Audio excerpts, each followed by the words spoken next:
It. Good evening, everyone. Good evening. How are you this wonderful evening? I hope that you are doing fine. And as we wait for people to join, I wonder what the weather is like in Barbados. How are things? Okay, we have 34 people in attendance. Good evening. Good evening. How are you this wonderful evening? I'm in New York, as some of you may know, and today was a wonderful day. Yesterday was picture perfect. You could not have imagined that we had the horrible weather over the weekend. It is all good now. Over to you, Dr. Ferdinand. Well, let me just say, Heather, it's a distinct honor and privilege of mine, really, to be co-hosting the program with you this evening, and that's something I ever expected to be doing.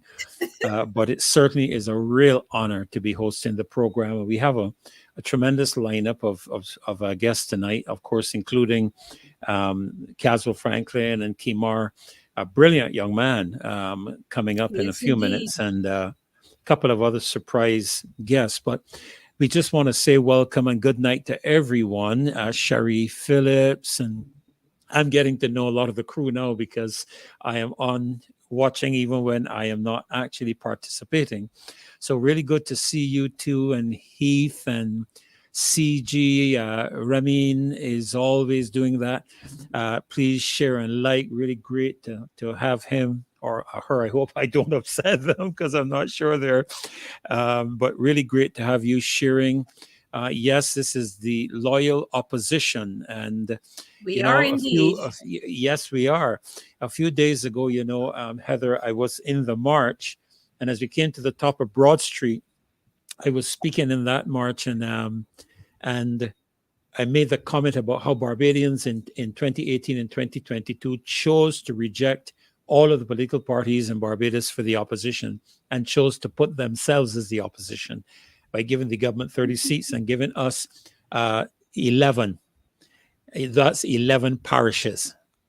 Amen. They only have 30 seats, but we have 11 parishes. And the official opposition is here not to be a thorn in their flesh politically, but to bring them and hold their feet to the fire and to bring them into the place of transparency and accountability. So it's a pleasure to welcome all of you. Of course, we want to know what's happening, Heather. I didn't realize you were all the way up in beautiful New York. And of course, I know you were flooded out a couple of days ago. I hope you were not too badly impacted. Well, it took me 3 hours. Your mic is muted. Home. Oh, I'm... Can you hear me now? Not yet. It is not on mute. I hope it's not on my end. I'm going to check on my end and make sure it's not on my end either. Can anybody hear me? It very well might be. Let me see here. Yes, it is. Can you hear me? It is on my end. It's on your end? Let me try connecting this headset again. Okay. Oh, yes, they can hear me. So I can tell you about my Friday. I'm still not hearing you. I think it's on your end because people say that they can hear me. Natasha, can you hear me? Loud and clear, right? Antoinette said that she can hear me. So check it's on my side. Check you your go right ahead, Heather. Okay. You go right ahead. You go right ahead. I'll just try to fix my commute on Friday morning. It was pouring rain when I got up, and I work in Manhattan, so I have to catch the train to go to work.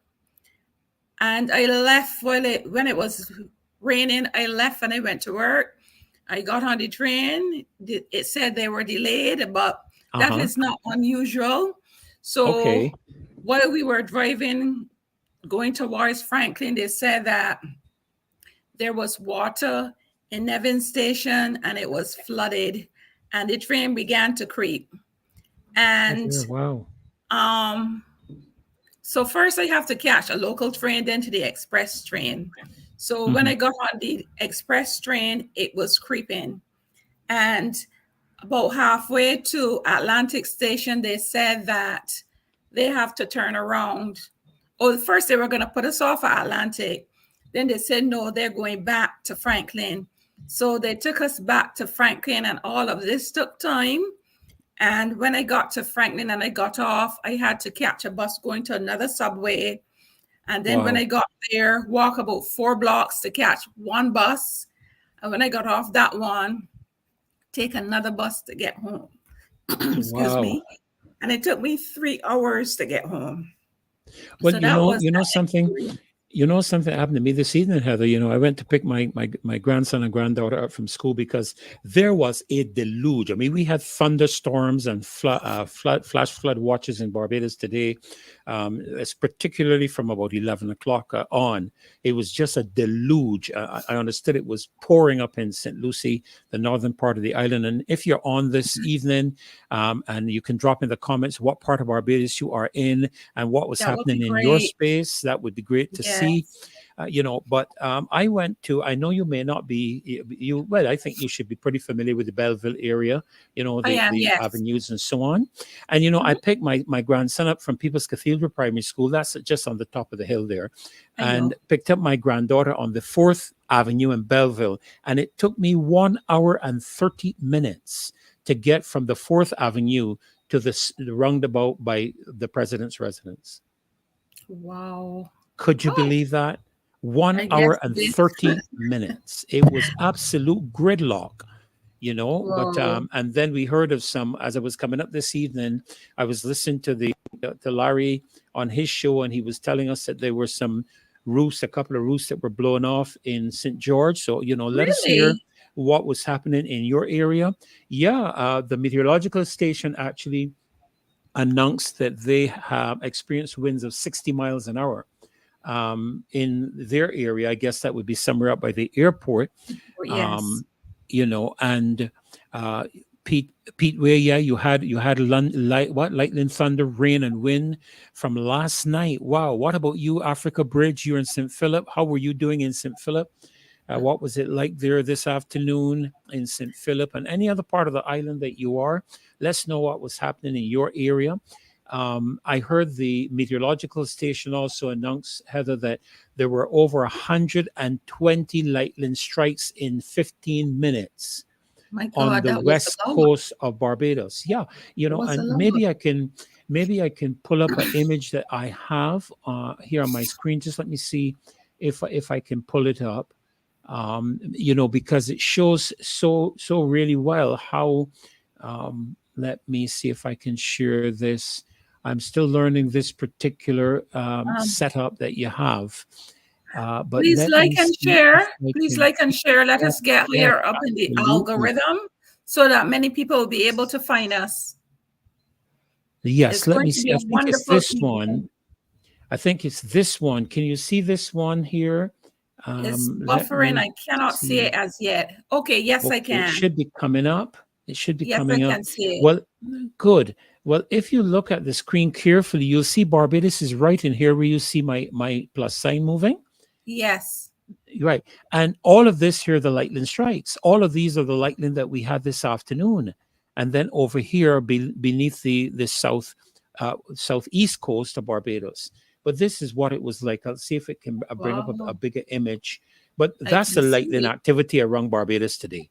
That was what Mhm. happened around Barbados today. So it was a lot of activity that we had. Tremendous stuff that was happening around the country today. So we want to hear from you and what was happening in your area. Pouring in 6 roads and St. John, lots of thunder and lightning with plenty rain. That was from yesterday, 3 o'clock. My goodness, wow. We didn't have that Mhm. in Market Hill. And well, let me see what Well, else. Lightning strikes intensify after 2 o'clock today. Great. Thank you, Pete Way. St. George had lightning and heavy rain and thunder. Wow. it So goes to show that climate change is not a joke. It is serious. It has completely changed the weather patterns. well, Completely. I'll tell you something, Heather. I've been watching some videos from some years ago, and it would not surprise me in the least if there are not those who are interfering with the weather. It would not surprise me in the least because I don't know if you remember years ago, we used to have something here in Barbados called HARP, High Yes. Altitude Research Project. Yes. And back I then, there remember. were seeding storms. They were creating storms back in those days. And I recently saw a video where there was a lady that works with the organization that deals with weather and so on, and she went outside of her office to take a smoke, and no, not anymore. More, Steve. Yeah, it's not there anymore for sure. And she said she looked up, and normally, when you see the jet trails in the air, after a little while they would dissipate and disappear. But this was not happening. And as she watched, they were actually creating clouds in an area where no commercial flights flew. And I just Um, found it really interesting watching it. But so, we have a lot um, to talk about tonight in the right, context of people who interfere with so many different things. right. So And much stuff. before we go on, if the weather can be manipulated like that, we should not be a water scarce island at all. Why not manipulate it to improve the water conditions on the island? Well, I'll tell you something. Heather, I wish we had nice people in the world that could help us do things like that.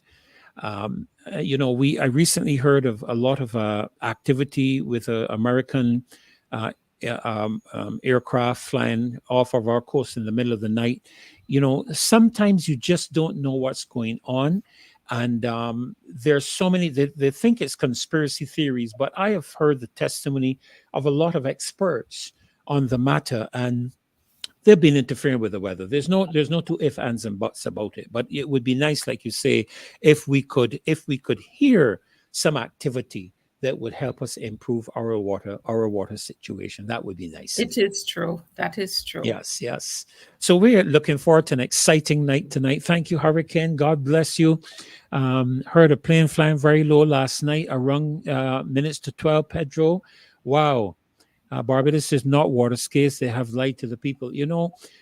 More, I will tell you, when you look at some of the things that I hear, it just seems that lying is a habitual habit within certain circles. I don't want to say call it professions, because I do want to believe that there's some honest people there. As you know, they're good and bad in every profession that we're involved in. So you know, Um, we'll let the evidence speak for itself, right, Heather? We'll let those yes, people, yes, just like we did with the pandemic. yes. We were telling people from the beginning about the pandemic. We were telling them about the vaccines. We were sorry about the joke, because I hear you can't use the word Correct. anymore. We can't. But I will tell you, I've watched a lot of videos on YouTube in which the word is being used by a lot of experts, and they're not taking down their videos. So I don't know why they should take Okay. down Marcia's. That's not right. But Okay. um, Can we but start off? certainly, yes, absolutely. Can Do we we have start? We're anybody not. in the room yet? No, but we can discuss the child protection bill, because I'm sure that you would have some information to share on that. Well, And to be honest with you, Heather, my focus has been a lot more so on the Trident ID and okay, we on can the do that on the as matter with the vaccines and so on. we can do that And I one. believe later on we're going to have as well someone on that will be speaking to the Trident ID. But again, we have, and I have said this on several occasions, the Barbados Trident ID did not begin and was not conceptualized anywhere in Barbados. It was not conceptualized in the Ministry of Finance. It was not conceptualized in the central bank. It was not conceptualized anywhere in Barbados. And if you do your research, you will find that the place that it originates from is the World Economic Forum. And what we have seen coming out of the World Economic Forum and out of the G20 and G7 is a move toward two things that ought to cause Barbadians some concern. And I'm sure when one of our guests comes on tonight, he will expand even further on it. And that is on the matter of the extent to which the Barbados ID can be programmed, and the connection between what we are hearing being purported as a central bank digital currency And I don't know if I know that I think it was just today. I'm looking actually at a video right now in which I believe either today or yesterday, the US Congress passed a bill, or it was placed before the House. And yeah, it was actually passed, in which they were forbidding the Federal Reserve to initiate a central bank digital currency. And they were indicating that the reason that they were doing that was because there was so much more to the digital, to this matter of the digital ID and the central bank digital currency, that it was of great concern to citizens and to governments. And I don't know if I can get it up on the screen for you, We can try. Heather. Let me see. I'll try again. In this, I have an article here that was carried in the Telegraph of 21st of June 2021, in which the government were being cautioned and warned about this matter of the digital currency. So let me see if I can bring it up for you to see, and I hope you can see it. I hope it comes up that you can see it.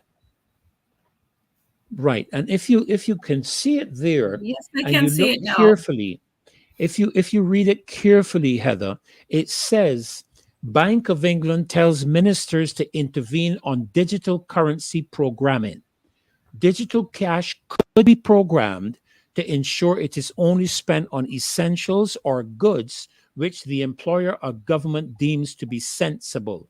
It went on to say the Bank of England has called on ministers to decide whether a central bank digital currency should be programmable, ultimately giving the issuer control over how it is spent. And these are the concerning factors that are arising out of this whole discussion to do with the digital ID and the digital currency. Now, we have been told that there is no, hidden agenda, if I can put it in my words, with regard to the matter of the digital ID. I wish that was so, Heather. I really I wish it wish was so so. too. Right? But I'm going to let you hear, and our guests, we now have 203 persons with us, and we want to welcome every single one of you, Yes, wherever good you're night, joining us everyone, from. wherever you Good are. night Have a to good every one of night. you. Yes, absolutely. I want to play. I I want to play a clip for you. Let me just double check here and make sure I'm still okay. Great. I want to play a clip for you, Heather.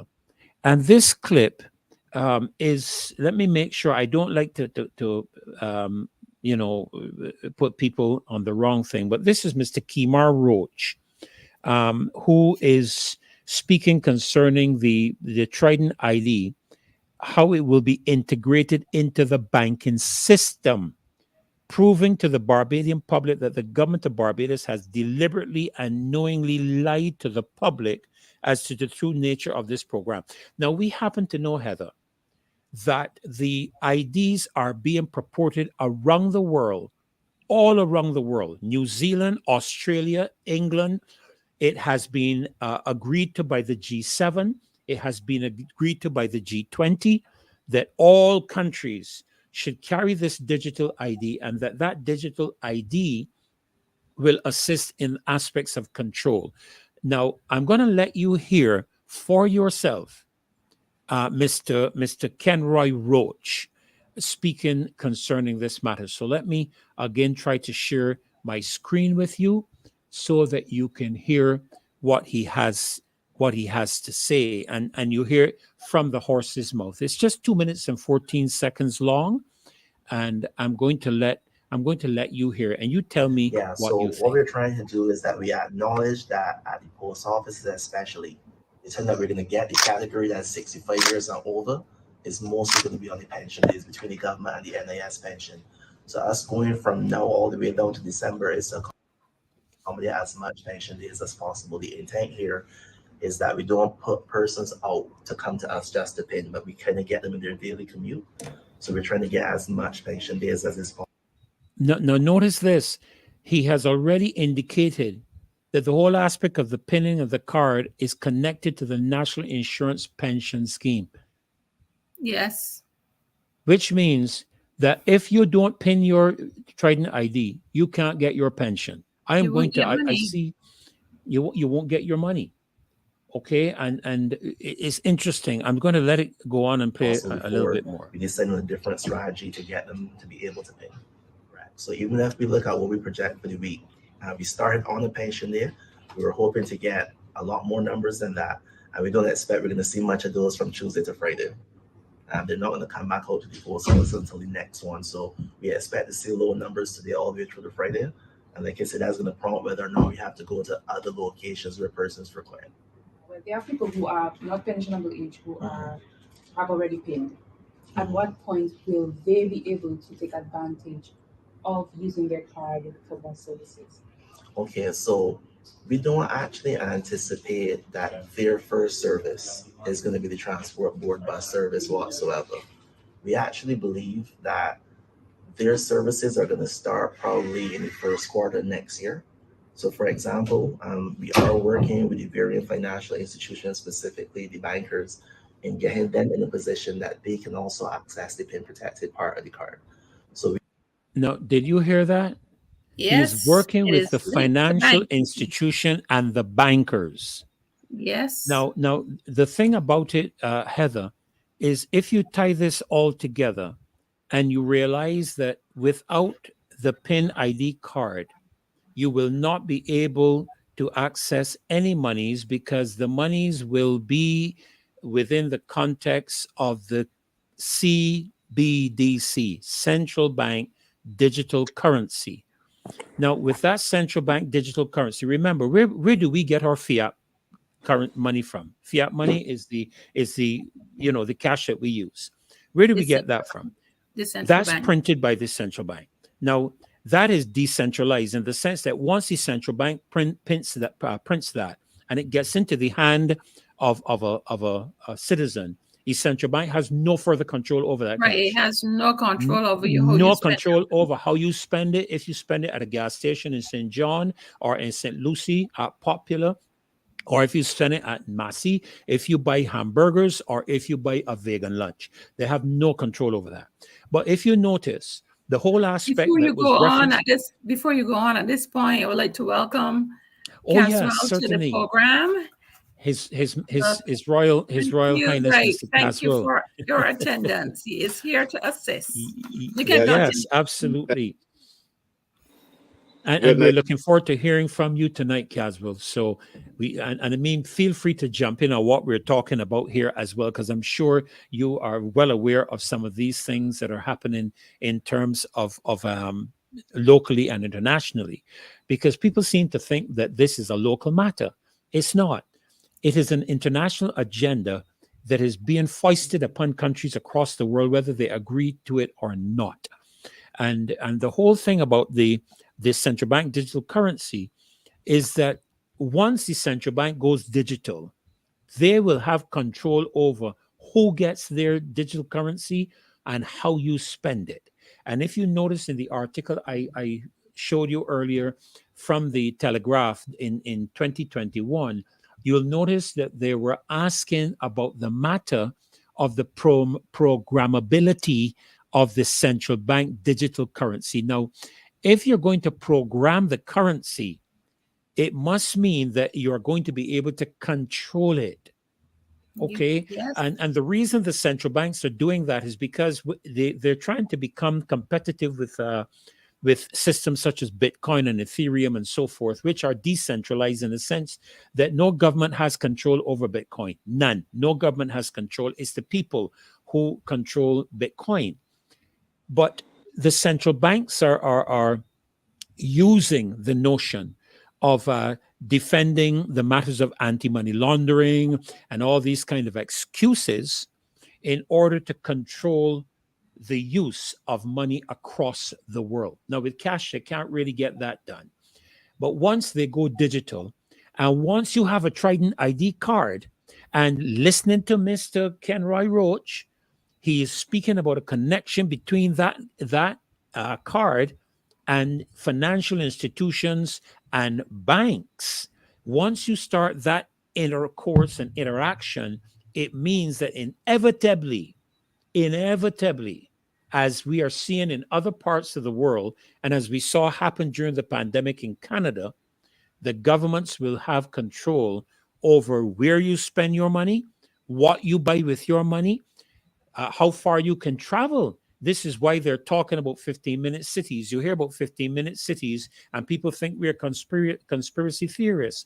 But Charles Schwab himself has spoken about 15-minute cities where you will own nothing and be happy. That is his most recent great statement, that the world, the people in the world will own nothing and they will be happy. That is his focus. So the elitists will own everything and people will own nothing. So we have that situation which is being promoted across the world. And notice at what level. I want to make it clear to all and sundry that the World Economic Forum is not a group of elected people to office. G20 and G7 are elected persons in their individual countries.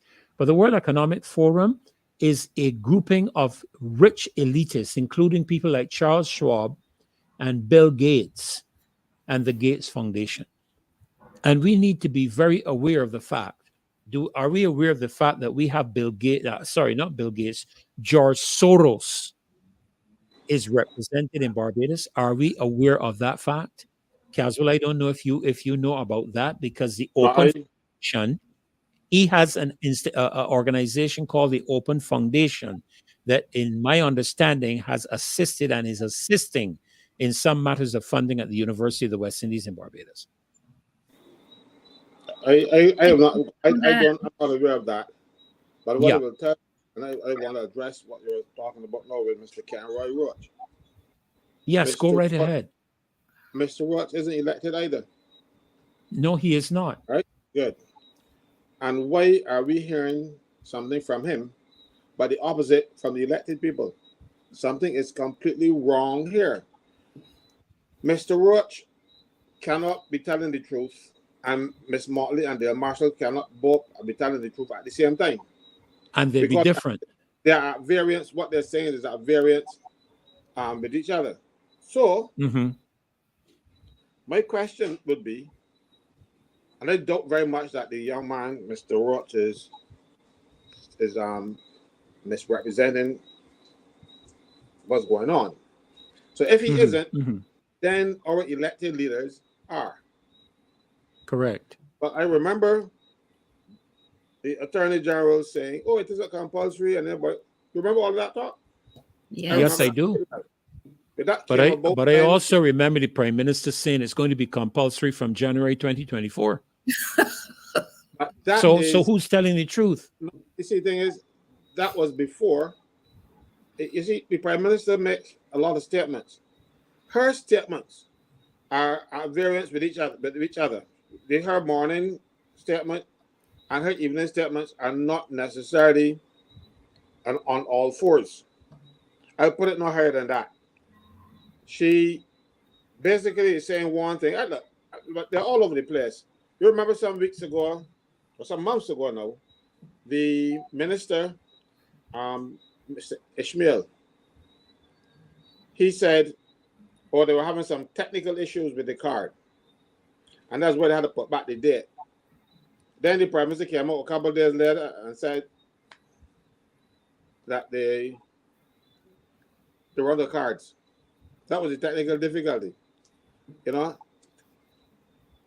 So they are now making it up and saying whatever the people want to hear, or saying what you think would lead the people to the direction that you want them to go, not necessarily telling the truth. And if the government is obviously not telling the truth, I gotta be suspicious. I cannot, in all conscience, sit down and say the government ain't telling me the truth, but I can still go down the road with them. Because if you look at this card and you look at the the act that brought this card into being. I don't want to be that controlled. I don't want. First of all, you tell me that I can't vote, and what people don't understand that without getting this card, you're not a citizen of Barbados. That is unconstitutional, because if you were born here, you're automatically a citizen of Barbados, unless they're going to change the constitution to say otherwise. If you come in on the airplane land, and they rush you to the hospital to get a baby, that child is a Barbadian. As long as you draw your first breath here, unless you are working for your father's not working for one of the embassies, or your mother's not working for one of the embassies. That's the only time a person who's born in Barbados is not a citizen. But you are saying now that you are not on the national register. What does that mean? You can't put you on the national register if you don't have this card. I don't understand myself. I hope that is a misinterpretation on my part. But I wanted to ask you tonight, to be honest with you, and maybe you've addressed it in one of the other programs I might have missed. But what is the business of the Electoral and Boundaries Commission in the matter of the ID card? I don't recall them being involved with any of the Barbados ID cards or passport or anything of that nature. What is the connection between the Electoral and Boundaries Office and speaking to the matter of an ID card? The thing is, the Electoral and Boundaries Commission is supposed to arrange elections. That is their job. Yes, that's what I thought. That is their job. That is their sole constitutional function. They were trying to use this card to sneak it in as the ID card for voting. And they put the burden on the Electoral and Boundaries Commission. And because the Electoral and Boundaries Commission has 3-2, the government appoints 3 and the opposition appoints 2, the government will always have the say on the Electoral and Boundaries Commission, because 3 beat 2 everything. So it is a real joke. I don't like it, because the government is in control of everything. And the problem is that the government is in control of everything going on here, but the government is not in control of what's going on in Barbados. What is going on around the world, the little things, jobs, the ID card, none of these originated in Barbados. None had the research, none had the planning in Barbados. They are being imposed upon us, and our elected leaders, for whatever reason, they don't want to offend the people in the outside world, because they want to become Secretary General of the United Nations. So I have to be friends with all. And satellites of none? Or friends of all and satellites of everybody? And everybody. So that is the problem, because right now, in order for the Prime Minister to become marketable throughout the world, she has to go out there and kiss hands, make everybody think that she's all so special and thing. And as a result, she is allowing Barbados to be the guinea pigs of the world. We were the guinea pigs for the vaccine, because everybody knows that, I can't even call it that. Everybody knows that the one produced in India, the first country in the world to use it was Barbados. Why are we so special? Why? Well, that's because they always choose small countries to test these things, Caswell. Yeah, they test them on you. We are guinea pigs. We are a control group as far as the international community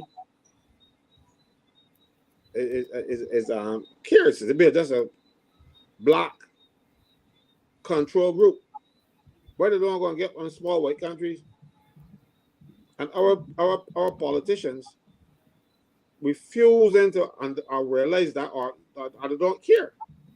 Because as I tell you, the Prime Minister is looking to cast her net at our expense on over and over. Like people say, she wants to become, and this is only for her self-aggrandizement, This is not for the benefit of Barbados, because what will Barbados get if she becomes the Secretary General?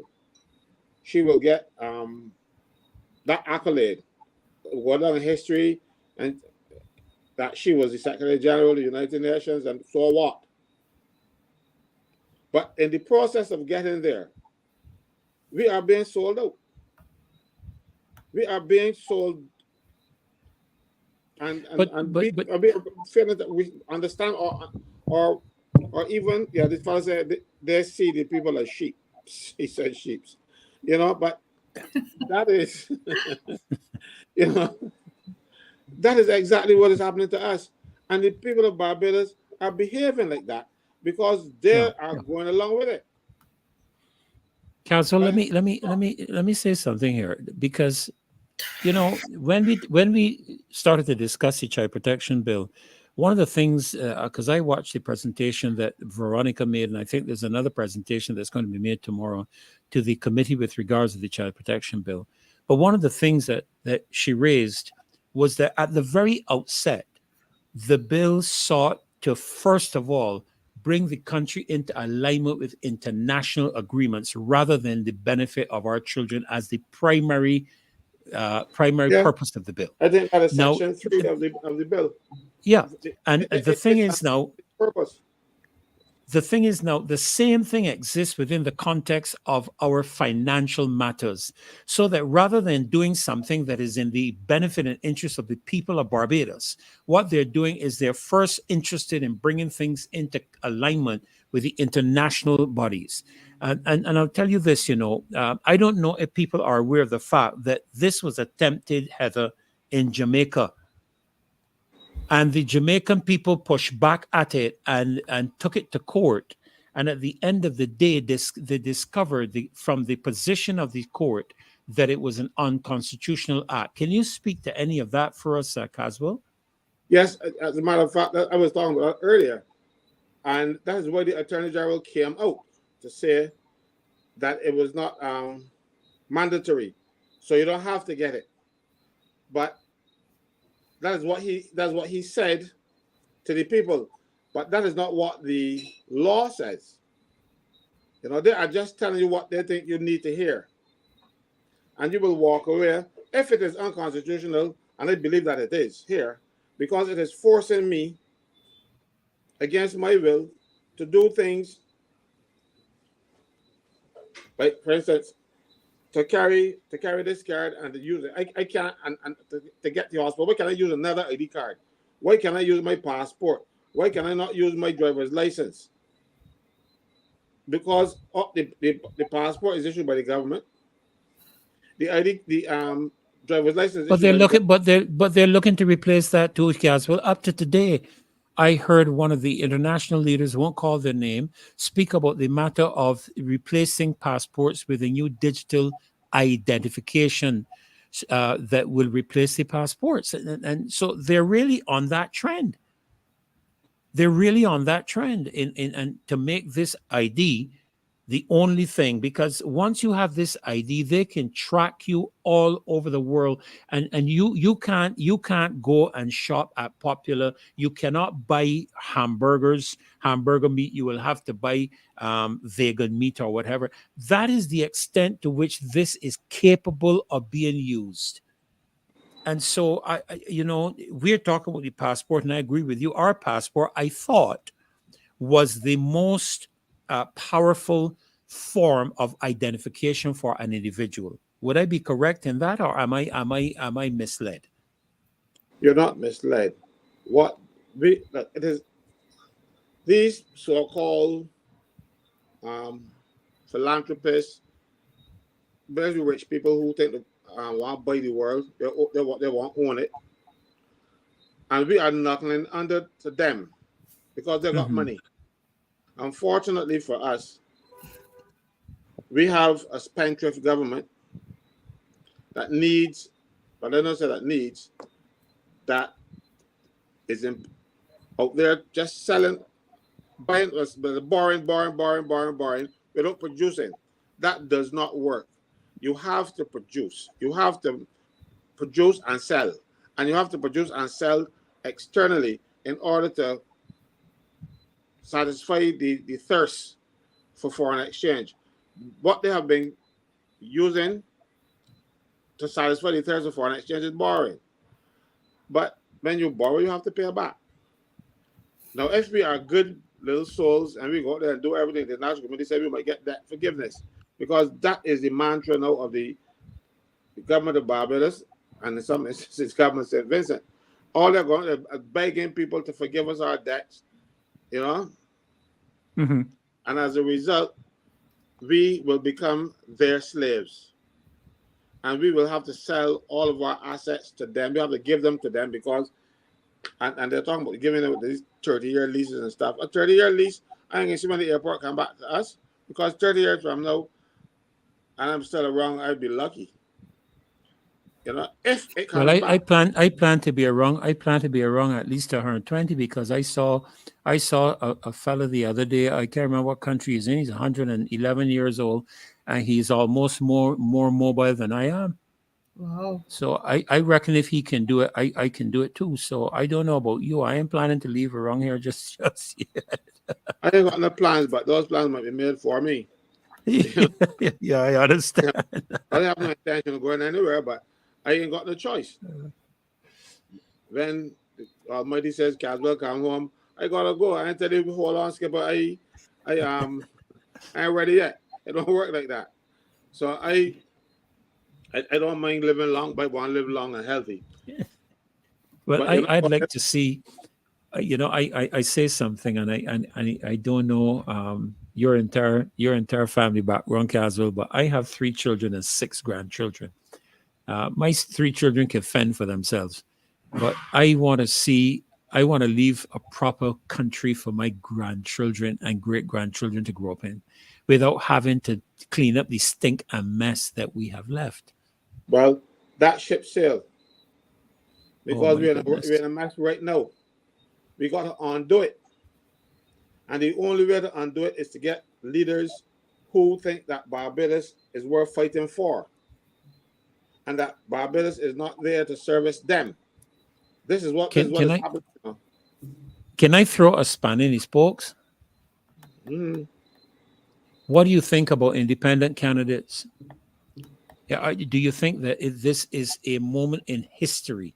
Because remember, I was in the Cayman Islands. They said the same thing in the Cayman Islands, that independent candidates could never win a seat in the Caymanian government.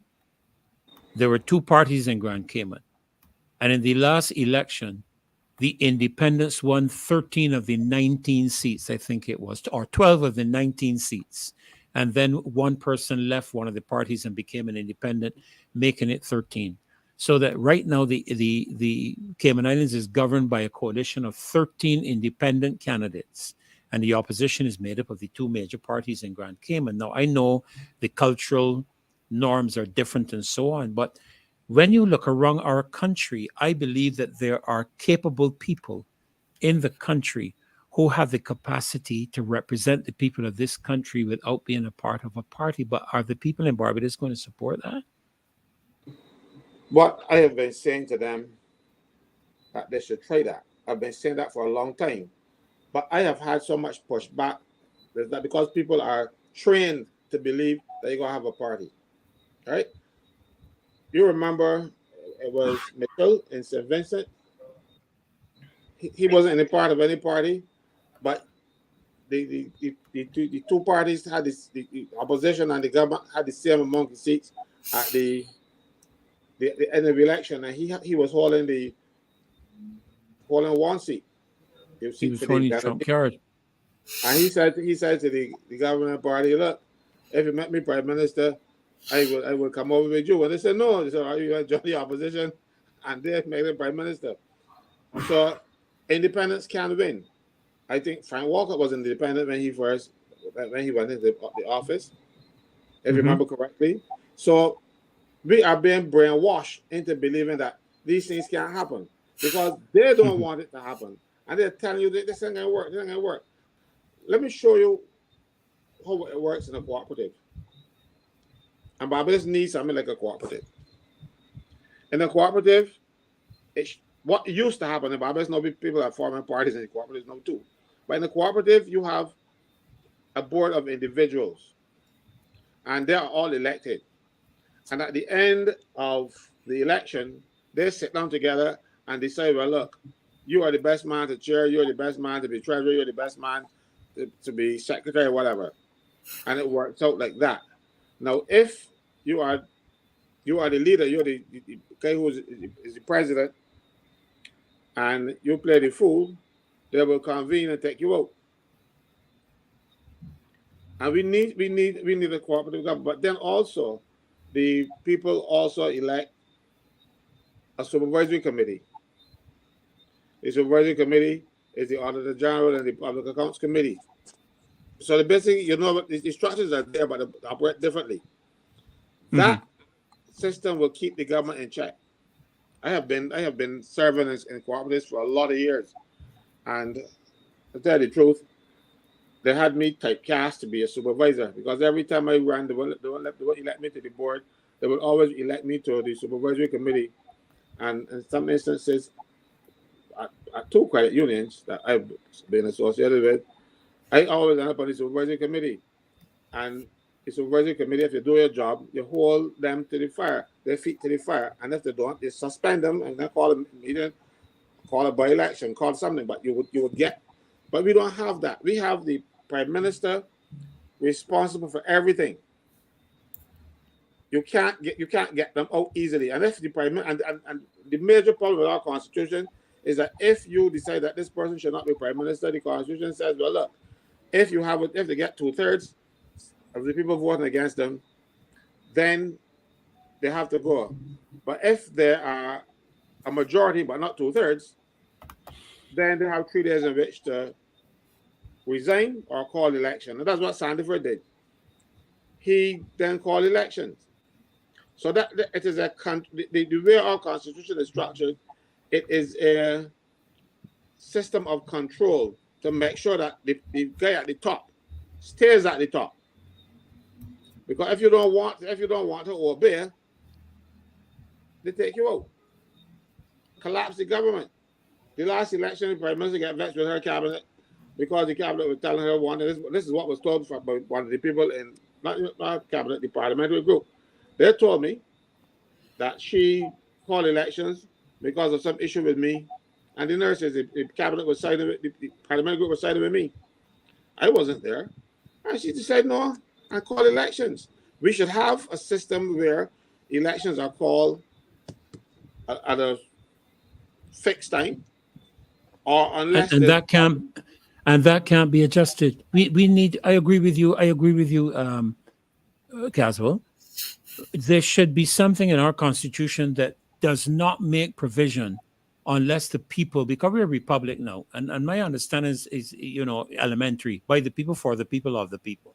And I have thrown out the idea that if I don't like a government's operation, if the people don't like the operation of a government, say at this instance, we can't do anything about it for the next 4 years? Yeah, basically. Now, what about if we had a provision made where once a certain percentage or number of signatures are acquired and presented to the president, that the citizens of the country can require the president to call a general election? But look, that happens a lot. Even in England, there's a system of recall where a parliamentarian, well, not necessarily parliamentarian, a member of the House of Commons, if there is a petition in his constituency with enough signatures, he's forced to resign. Mm-hmm. He forces him out. They have to call an election. No, we have no such thing. It is only if we have a situation where a person dies or something like that. We have in Barbados right now, there's an MP accused of a very serious offense, rape. I am not saying that he's guilty, but the honorable thing to do is to say, look, I am going to step aside and clear my name and come back some other time. But no, he remains in the house. But Caswell, if I'm a minister, right? If an accusation comes to my denomination concerning myself, I have to step aside, Yeah. I have to step aside. I cannot continue to lead my church. I have to step aside. And do you all remember that there was this clip going around with the Prime Minister saying that I think the person only had one lawyer at that time and was probably going to use somebody else or so. And she was saying that if they want the man to whatever the person, meaning that he would not get off. So these things could never be right. No, in that instance, what happened is he got Michael Lashley to represent him. And the Prime Minister was there. I don't know how they managed to get that video. If the Prime Minister was playing with her phone and it probably, yes. Yeah. happened. And she didn't realize it was going out. But she was saying that they're not going to give him any support. He can't run again for the Barbados party if he get Michael Lashley. You know? Which I think is stupid. Michael Lashley is a well-qualified lawyer, and he has been successful at what he does. The problem there is that if Michael Lashley get him off, you know, that makes Michael Lashley look better and more electable. But you know what I mean? Rather than say, well, look, the man should get the best legal representation. No, they're not saying he should get the best legal representation. They're saying he must be BLP representation, or we're not going to support him.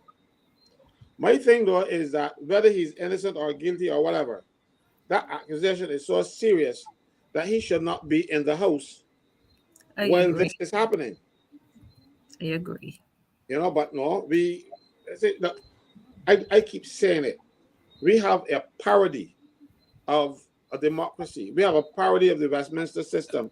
It only looks sorry to interrupt you, Caswell, but I don't know if Dave is picking me up. Dave, we have some invasion in the chat by someone called Ravix posting a lot of nonsense. Is there any way for us to prohibit that, to prevent that?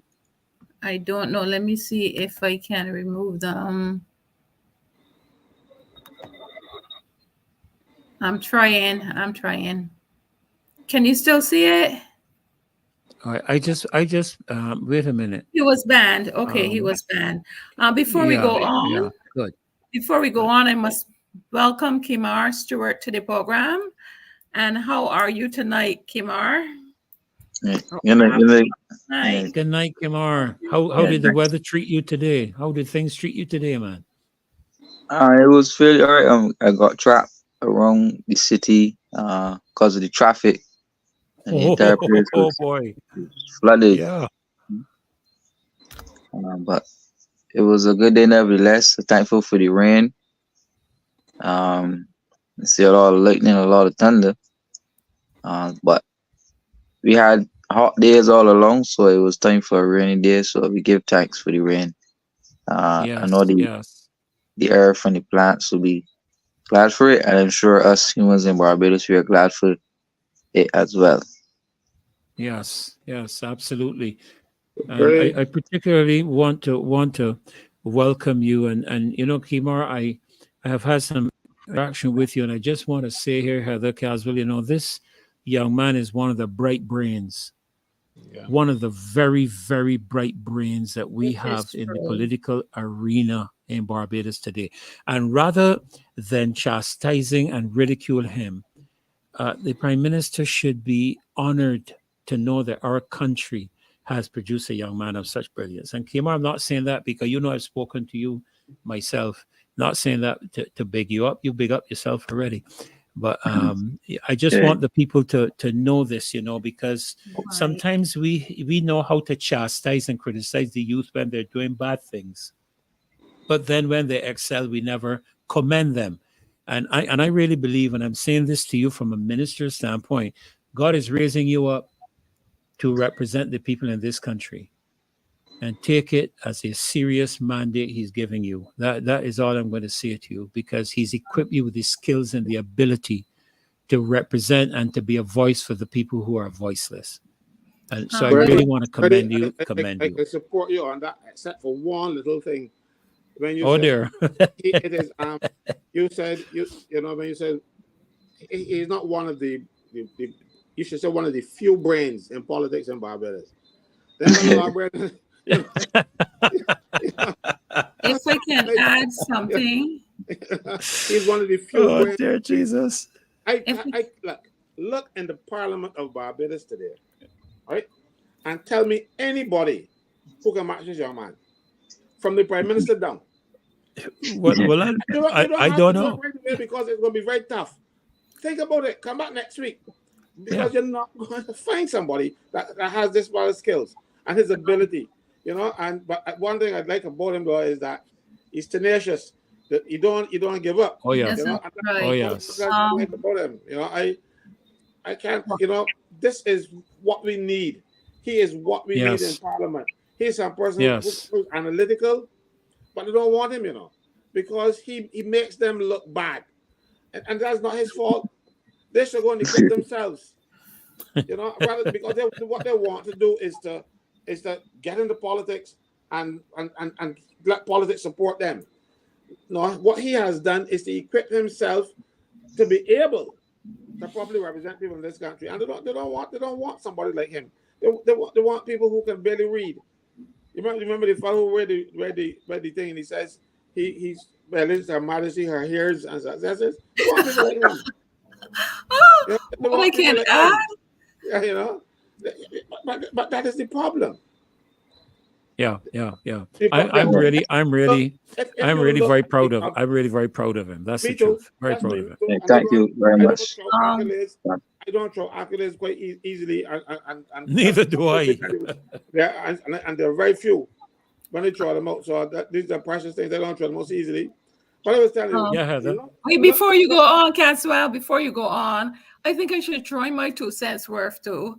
Sure. I have found, right, that you never downplay young people, because you never know how these people will turn out when they get older. We all go through a stage of growth, and if someone so young is showing so much potential, the thing is to elevate and push this person further, not push them down. It doesn't make no sense what the Prime Minister did at all. And I was so disheartened to hear her say that about this young man.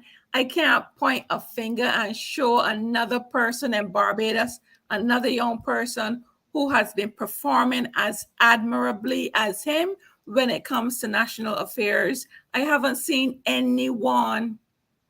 She has not been able to attract anyone like him, because she has, and this is the problem. Look at how the parliamentarians were selected to run. I know the process. I was a member of the Barbados Labour Party. I was a branch chairman, vice chair. I was member of the National Council and all that kind of stuff. So I know I might still find the Barbados Labour Party rules here, right? You are supposed to pick the candidates at the constituency level, and then the National Council would eventually either say yes or no.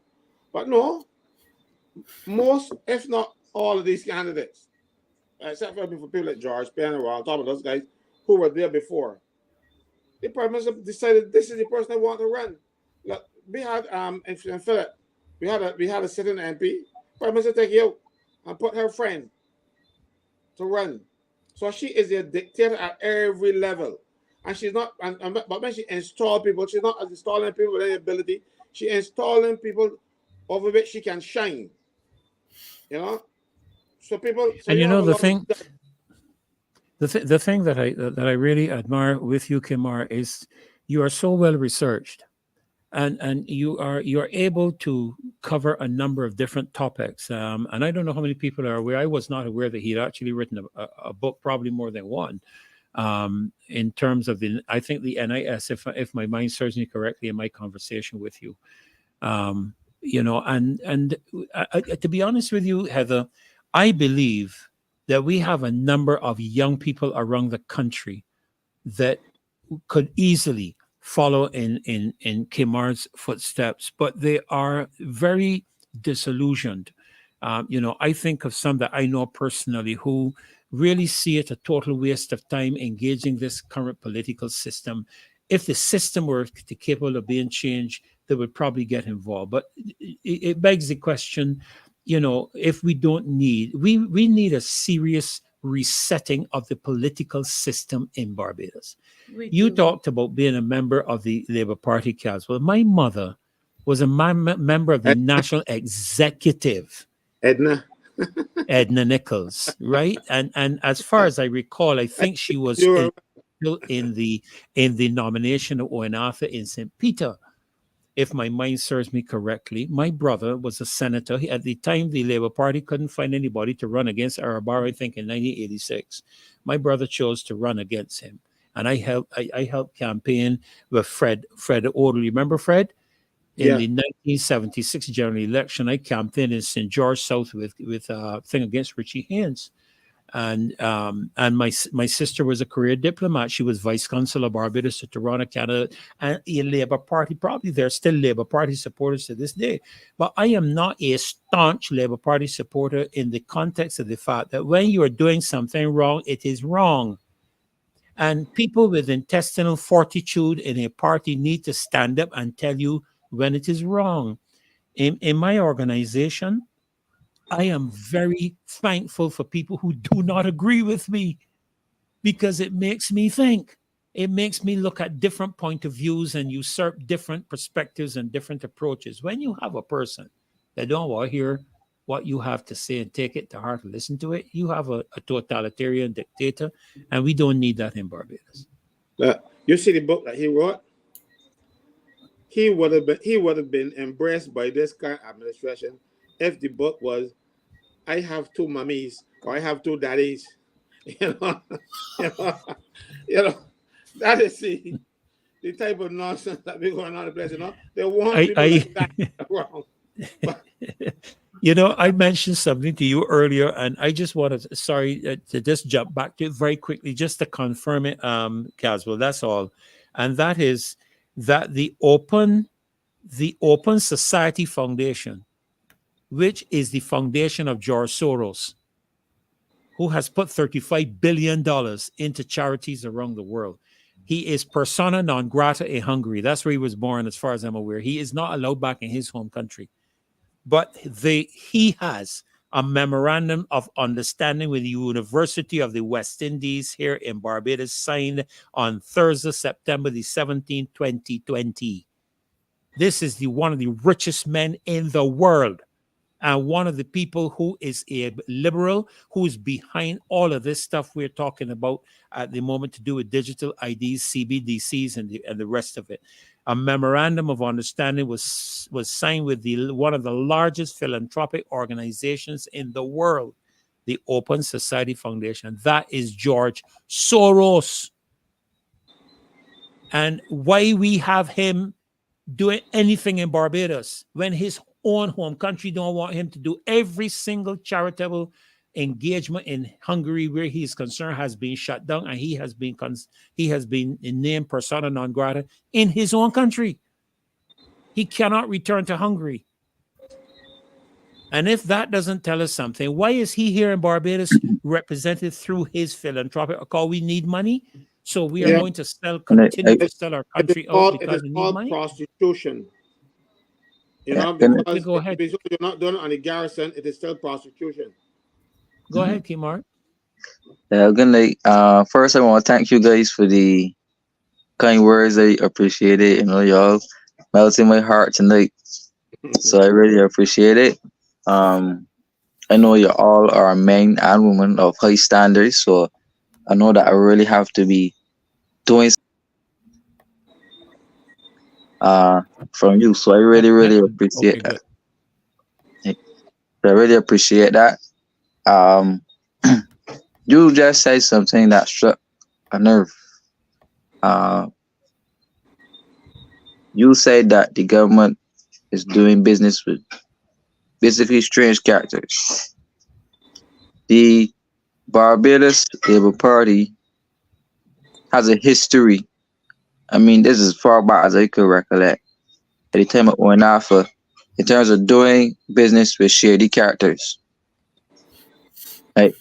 We had a company called Vico, which won the which one they leased for the prison. And we had to pay $30 million every January in foreign exchange to a company called Vico. And the characters or the principals associated with Vico seem to be international criminals. Right? And the loan to Vico was one of the loans that we had restructured under the debt restructuring. And Vico was built under Mia Motley when she was Attorney General. The prison was built under her when she was Attorney General. And that contract to the prison was a very questionable contract. And today we still are not any the wiser as to what has really happened with that contract from Vico. Right? And if you listen to what Ornafa said in the parliament, he sought to distance himself from that contract, saying that he was not at cabinet when a report from a technical committee to pick the company to build the prison was selected. And if he, as the Prime Minister, who's the chairman of cabinet, was not at cabinet, then the Deputy Prime Minister would be the chairman for cabinet.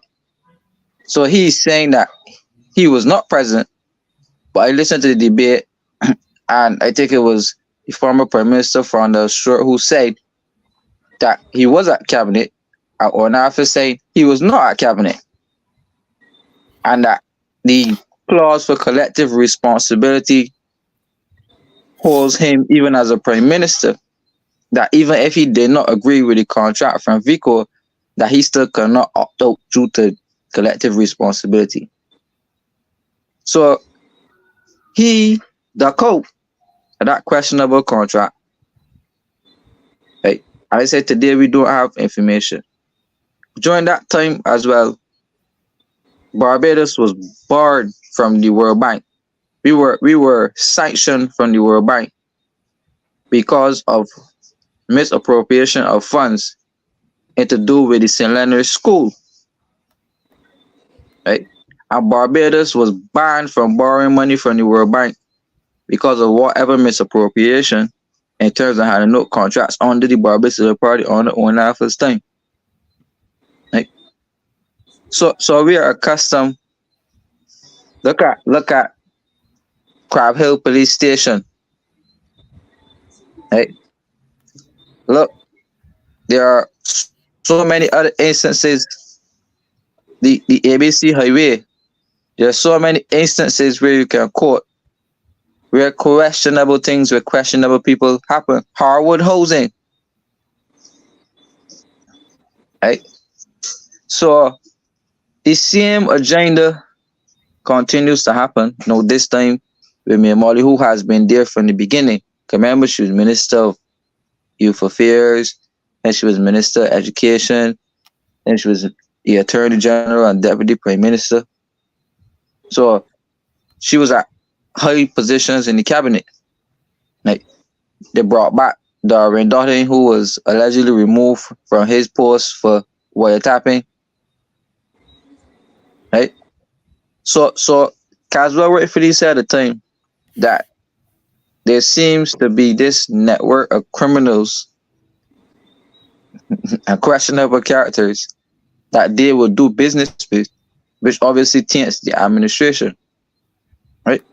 But for some reason, when you have this all-powerful type of dictatorship and you have control over the entire system, which includes the courts, which includes the banks, the credit unions, the insurance, the police, the soldiers, when you reach for that type of power and you covering down the people, you could only be seeking to set up the country into full-on dictatorship. Anybody who opposes you, you call out the military to enforce whatever political decisions are made. And you see that, as I say, in powerful republics like Venezuela, North Korea, Russia, China, Cuba to some extent, Right? So we are seeing Barbados' political system transform into a more communist type regime right before our eyes. Right? And soon we will no longer have what we call for the people by the people, but we have one voice speaks for the majority, and the majority speaks for one. So even if she moves on from here to go to the UN, I still suspect that she will have significant power as to who will succeed her in the chair when and if she takes the job at the UN. Let me tell you something about this UN thing, right? You really feel that she, having offended Putin, will end up being Secretary General of United Nations? You can't get past, you can't acquire that post if the permanent members of the United Nations don't want you. And when Putin attacked Ukraine, she was out there telling them, get out right now and kind of stuff. You remember? She get involved with things that don't concern her. But somebody tell her to go out there and say something, and she went there so without thinking, and trouble, that's not her business. And she got there telling Putin to get out right now, and poor Putin shivering in his boots, you know. You're right. To get away. You know, it is nonsense. You know, but the point that KEMAR is making about but he said that I mentioned something about it. But I said a time back that, you know, jokingly, I said that you gotta really feel for her, you know, because it seems as though she doesn't have any luck. Because every time she gets into bed with somebody, the boy turns out to be a crook. The poor girl ain't got no luck. You know, she doesn't find wholesome people. The same Vico But you know, boss. years ago, my mother used to tell me something about attraction. You remember what the old saying was? I can't remember the whole thing. It's got like attract like. Yeah, but you know, we have to be aware of the fact. You know, you don't attract something that you don't carry within yourself. You attract that. There's an energy that you attract. You know, other people are attracted to you by that energy. If it's an energy of corruption and a lack of integrity, you'll attract those people to you. You see, but that, you know, I look, I have known, and I think we all can say this to some degree. We've known people in politics, and it is unfortunate that we see our country going down the road it is going down at the moment. And the bottom line is we have to do something about it. And if the politicians are not going to do it, it's left to the people. I posted, you know, I was chatting with my one of my sons today about the whole thing, you know, the protests and so forth. And I posted a little caption, I think that, a little image that I think Marcia had up once when I was on. And it was an image of the people bent over with a game board on top of their backs, and the politicians play the game. And the caption says that the politicians can play the game until the people stand up. And the problem we have in Barbados is getting people to stand up together. But I believe, and I want to believe, that that is changing, and it is changing quickly. And the reason it is changing quickly, Caswell, the reason it is changing quickly, Heather and KEMAR, is because information is decentralized. You see that word I'm using? Decentralized. It means that government does not have control over it. When government has control over something, they can determine what you know and what you hear. But people are, look, when we started talking about the COVID-19 vaccines, we were told we were conspiracists. I got taken down on Facebook. I got warned by YouTube. Now, because people have access to information, they're realizing that what we said was true. Dr. McCullough testified before the European Union Committee on the COVID vaccine injuries, and they are seeing it to be true. Let's try not to use that word. Let's try not to use that word. On the joke. Sorry, what's the word vaccine again? That's a Spanish, right? Spanish. You know, I can try a political thing, Heather. They say you can't use the word vaccine here, so I'm not going to use the word vaccine. I think that's how they would do it in Parliament. But nevertheless, when we started to talk about that thing, people said that we were misinformed. Even the I watched an interview with the Prime Minister Amanpour, in which she said that governments need to clamp down on the misinformation being propagated concerning the pandemic, the COVID-19 virus, and the vaccines. And not the vaccines. I don't mean them things. And that thing that they said would fix you. All right. And what we have now grown to realize is that they were true. The same thing with the Trident ID card, the same thing with the national insurance, the same thing. Listen, the national insurance is being done because the International Monetary Fund is demanding things to be adjusted. I'm sure KEMAR can speak to that. I'm not the expert, but I'm sure KEMAR can engage that with absolute confidence. But the reality is that we are having a number of agendas foisted upon us in Barbados. And I have learned down through the years that as Barbados goes, so does the Caribbean. Because the Caribbean looks to Barbados for leadership, has to a large degree done so, and follow what we do. And so if you can get Barbados, and you talked about being used as guinea pigs. I know right now there is a case. It's not an injection case, sorry, that is being done. It is a case to do with a group of people who want to be whatever they think they ought to be whenever they want to be, that is now going on in Malta, where a young man has converted because they tell you that conversion therapy is illegal. He was converted, and sharing his conversion, he was charged. And the landmark case is currently being carried out in Malta, which if he loses, it means that you will not be able to open your mouth and tell anybody how you were able to transition. These are the international agendas that we are being pushed down our throats.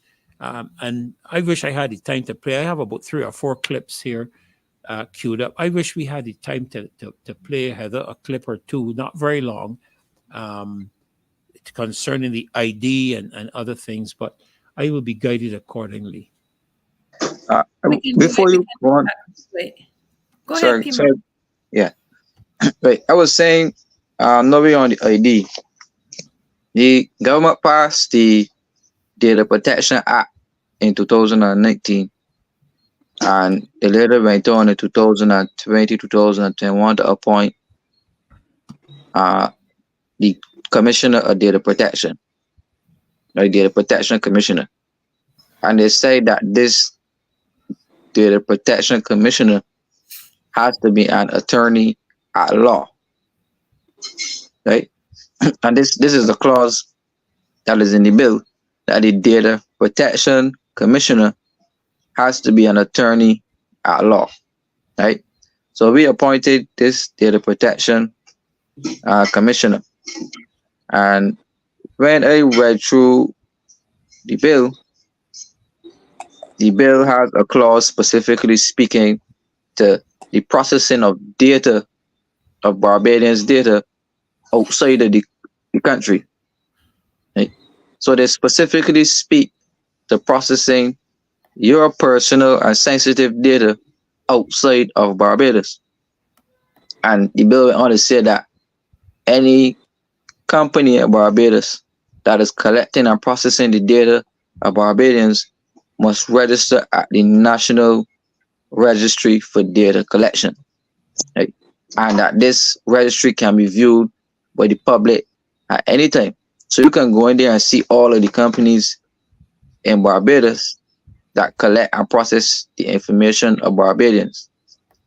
What's dangerous about this is that the government said in this bill that in order to meet international obligations and in order to meet legally and economically enforceable international treaties and whatever international obligations the country has, they have the power and authority to process your data outside of Barbados borders to these countries, as long as they included and stored in the registry with this person who's called the Data Protection Commissioner. Right? So the government is saying that they are storing the data of Barbadians on these so-called servers. These are servers that can be hacked, by the way, because the government don't got the infrastructure in place to maintain the proper firewalls against any hackings. All of the government ministries have been hacked before. The hospital was hacked. The NAS was hacked. Right? The Treasury was hacked. Right? So they are setting up this information knowing full well that they don't have the adequate protections to stop anybody from hacking Barbados' sensitive information because of this push to become a digital and cashless society, so that through the collection, the ID, and the pinning of the card, it will connect straight to your bank account information, to the license, and then from the license to the license plate. So they will have electronic trackers in the license plate. They will have a digital e-passport where now they could put a digital and electronic tracker into the passport. That's right. As well. So all services will be stored on a centralized server, which will include all of your information in one centralized card. So it ain't gonna be no more passport book, ain't gonna be no more medical book, medical papers, all of those records for the service, dentistry, insurance, pensions, because and they're talking about it already. That if you do not have that pin for the digital ID, you can't get any expansion. They're saying it already. That's right. Right? So all of these services will be centralized in this one card. And then you will be able to do travel and whatever you do, you'll be able to do from this one card conveniently.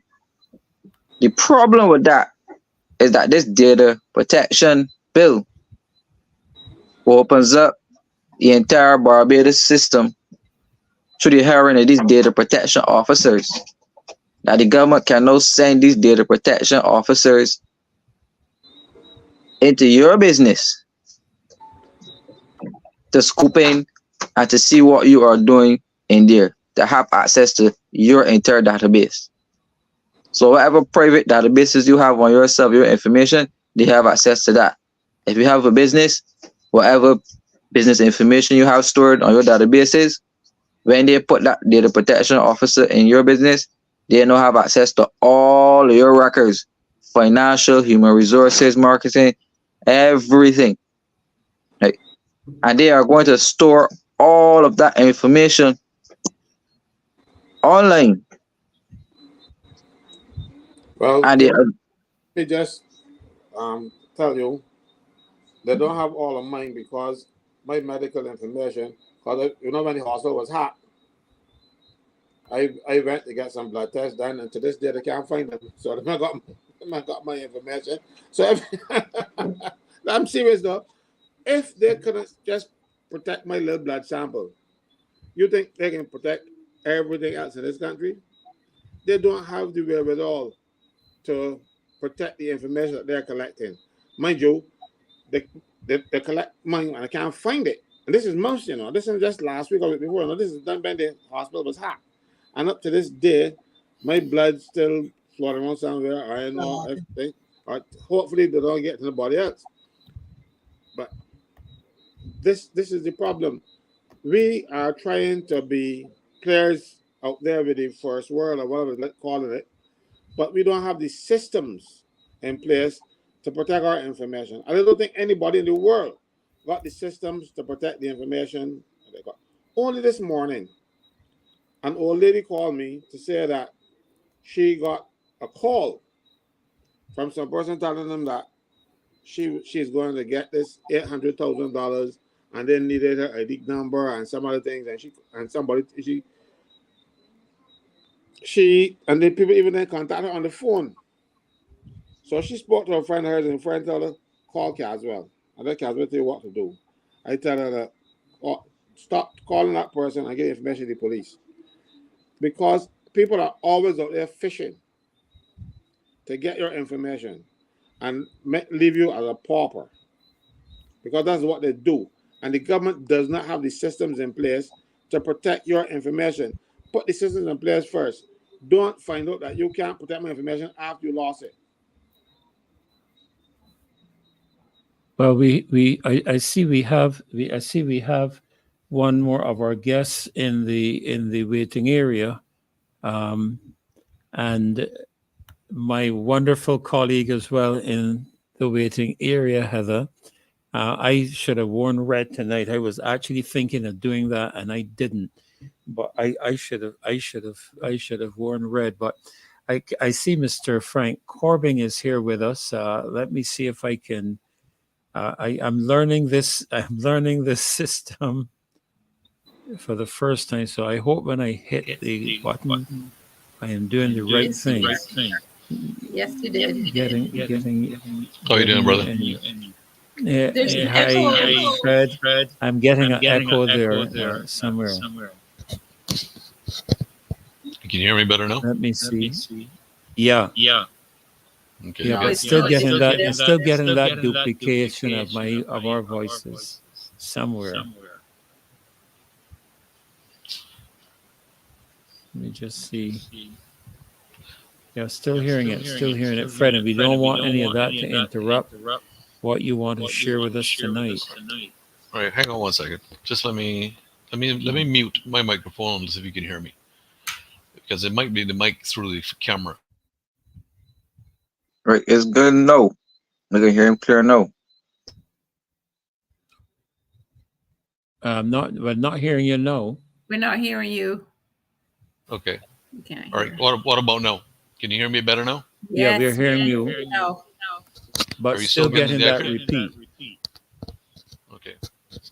All right. Tell you what. Why don't we just do away with the camera and just use the microphone? Okay. How's that? Let's see. Let's see if we still get it. Is No, that okay? still getting it. Still getting it. All right. Not sure exactly what's going on there. Heather, let me you mute. Let me see if can I mute you one at each. Hang on Casual, one second. can you mute? Maybe I've Let got. me just see where it is.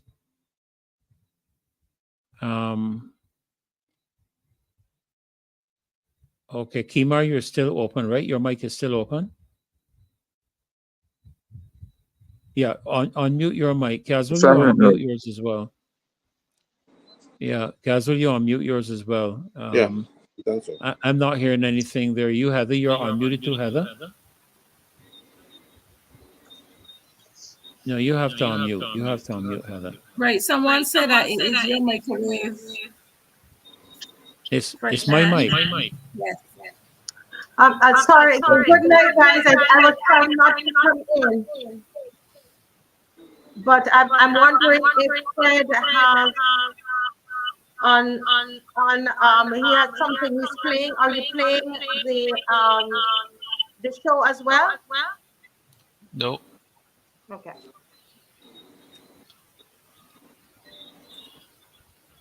Okay. But I muted mine. How's that? How's that now? And I still heard a lot of I shut off a lot of pages. echo. I shut a lot of pages off here just now. I had some open pages. So how is that now? Oh, we're hearing you good. It's just that duplicating I'm hearing in my headset. And anybody else hearing it, or it's just me? When you speak, Freddie, I'm hearing you. The echo. But when Fred is speaking, I'm not hearing him anymore. So, but better let him speak. Yeah. Because I'm hearing me being repeated, but I'm not hearing Fred repeated. So. Okay, so once they're not hearing an echo from my side, then I'm not sure what's going on there, because I've got everything turned off here other than just the StreamYard app. So not sure what's going on. Anyway, okay, so you had some questions tonight then, brother? Let me hear you.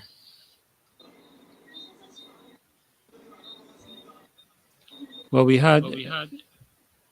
Okay, I live with that. I live with that. I saw a question here in the chat.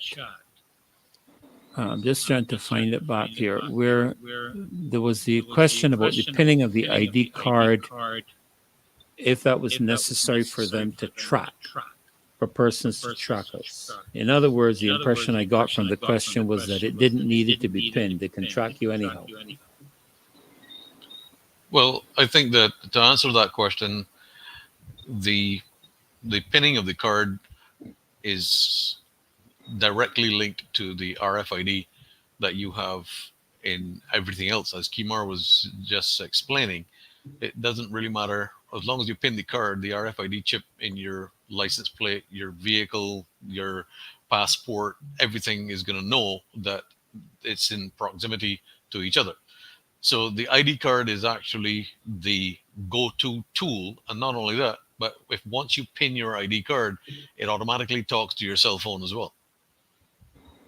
Because immediately, remember, when you sign up for a cell phone, you actually have to give them your ID number. So your cell phone service automatically has your national identification number on it. And once you have an ID card, your ID card talks to your cell phone. So that's how they actually track you, because your cell phone is on you. So they can monitor the location of the phone because that has the GPS chip in it. The pinning of the ID card will do the same thing. In terms of the ID card, we're being told that the ID card has something to do about your home address, and that it's not what we're saying about its use is not really true. But we played a caption a little earlier by Mr. Let me get his name right. Mr. Kenroy Roach, who made direct reference to the fact that to get your NIS pensions and also collaborations with the financial and banking institutions would be required, pinning of the card will be required. Can you shed some light on all of this for us, Fred? Well, I shed light on it back in 2022 when they passed the National Identity Bill. I told the public exactly what was coming, and I have been vindicated. I have been vindicated on every single count of this. I told the public that the pinning of the ID card and the issuing of a digital ID would automatically make them, anyone who had it, a slave of the state, and that the algorithm that controls the digitization of the actual card and its implementation into the digital network is the property of the government. And the government can update that at any point in time. Mr. Ishmael has said this publicly on more than one occasion, where he said, we're excited about the services we will be able to offer in the future. This means that the government has access to the algorithm. It owns the algorithm. It can modify it or downgrade it at any point in time. It can pass legislation to amend the bill, the identity bill, at any point in time without the public's knowledge or consent, and that it has the overarching power to shut you out of society if you are in non-compliance with their dystopian policies. That is the bottom line. And this has gotten even worse now in Australia, where the digital ID is now being used against your children. The government now uses your digital ID against you to be able to locate your children. And they will come and they will remove the children from your home if you are in non-compliance with government policy. This is happening in Australia as we speak. Well, I will say to the government of Barbados tonight, and listen to me very carefully. I'm only going to say this once, and I hope that there are some people from the government listening to me tonight. Okay? I'm only going to say this once. If you try that nonsense in Barbados, we will definitely go to war, and it will be a kinetic war. This will not be any threats. Consider this a public service announcement. Okay? I love that. But tell me something here, Fred. The connection now between the Trident ID card. We've heard some statement floated about a central bank digital currency. Of course, we've heard this. I think the U.S. Congress just forbid the Federal Reserve from issuing a digital currency in the United States, That which is I correct. found I found that very interesting. That the United States would issue to the Federal Reserve that, a country that is so liberal in terms of finance. And we are ready to embrace this thing because I think our central bank has already spoken to the matter of introducing a central bank digital currency. Shed some light on this for us, Fred. Well, I am not a finance person. The finance person that knows most about this is actually with us tonight, KEMAR. KEMAR is the finance person that question should really be directed to. But what I would say is this: Great. if you don't have enough subscription to the digital ID, you cannot implement a central bank digital currency, simply because the central bank digital currency relies on digital ID and a cellular telephone in order to be able to control what and the amount of money you purchase and the amount of money that you are allocated and the value of that money that you're allocated. In addition to that, the central bank digital currency has an expiration date. You will be allocated, say, $2,500 a month, and if you don't spend it by the 29th or the 28th, you lose it. Okay? At the end of the day, the most dangerous thing that's happening right now is the conversion of your money to digital tokens. And this is where people are going to lose all of their life savings overnight, like that. Click. Then the banks are doing it right now. Okay? The banks in Barbados are doing that conversion as we speak. Okay? Republic Bank did it this last weekend. They did the conversion, put the conversion algorithm in place, and they can convert a person's bank account. Suppose I had $2.6 million in the bank as a nest egg for future investment for my children's college and so on and so forth. Gone. Never to be seen again. It's now replaced by a digital token that has absolutely nothing to do with you, and the value can be allocated by the government. It can be issued an expiration date by the government, and it can be withheld at will if you were non-compliant with government policies. Do I make myself clear about the dystopian control level that we're talking about? Okay, and this is happening in Australia. But we mentioned that earlier, Fred, when I spoke concerning the article that actually was carried in the Telegraph newspaper, where the Bank of England was calling on the ministers to decide whether a central bank digital currency should be programmable, which would determine how it is spent by the persons to whom it is given. That is correct.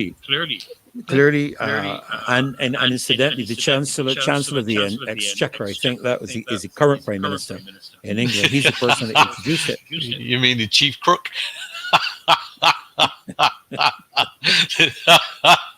The chief crook, Mr. Snackbar himself. Yeah, Alan Snackbar. Anyway, yes, chief crook himself. Well, the thing is, what you have to realize is that he comes from a very wealthy family in India, who has actually been instrumental in introducing CBDCs in India as well as digital IDs. His father was one of the founding tech companies, owns the founding tech company that put the CBDC and digital ID into India. Okay, and they have already run aground.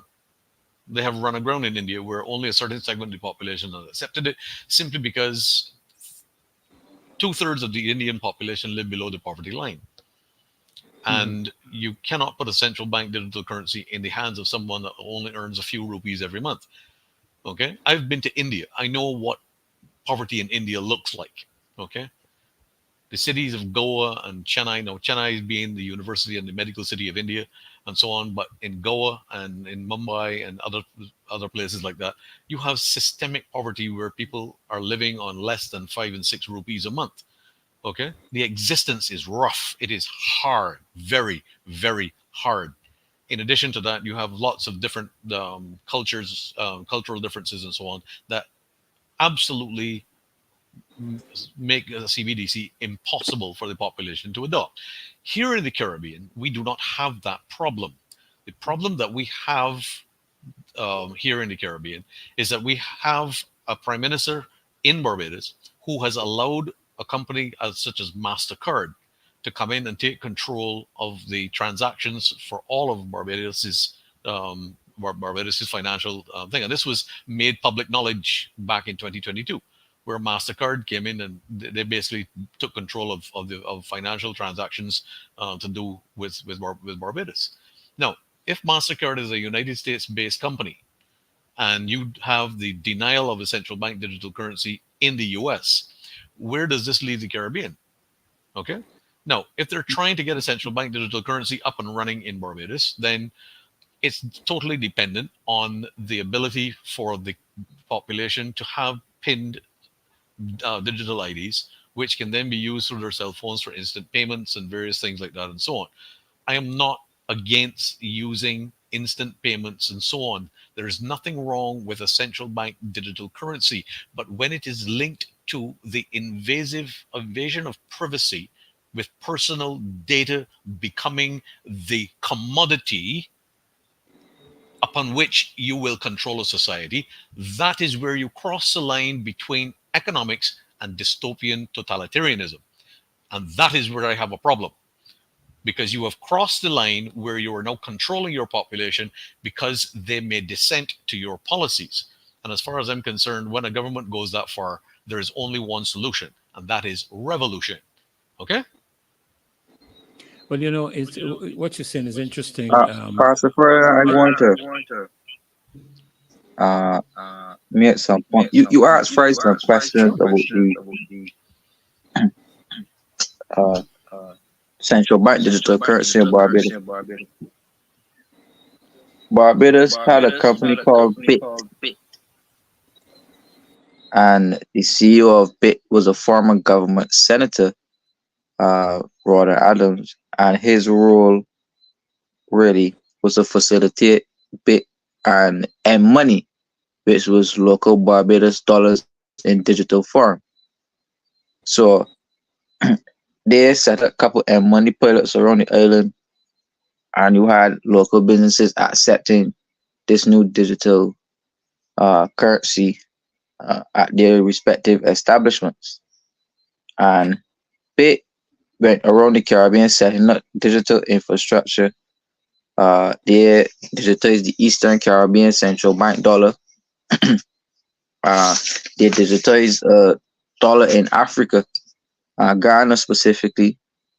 They digitized a dollar in Nigeria called the Naira. And BIT has been doing a lot of work around the world in terms of digitizing the currencies of different countries, right? And the visionary behind that is our former ambassador to the UAE, who's Gabriel Abed, right? And these digital currencies that Barbados was setting up reflects what we did in terms of trying to digitize the central bank's platform. So the Central Bank of Barbados ran what we call the automatic clearinghouse, which facilitates foreign exchange transactions.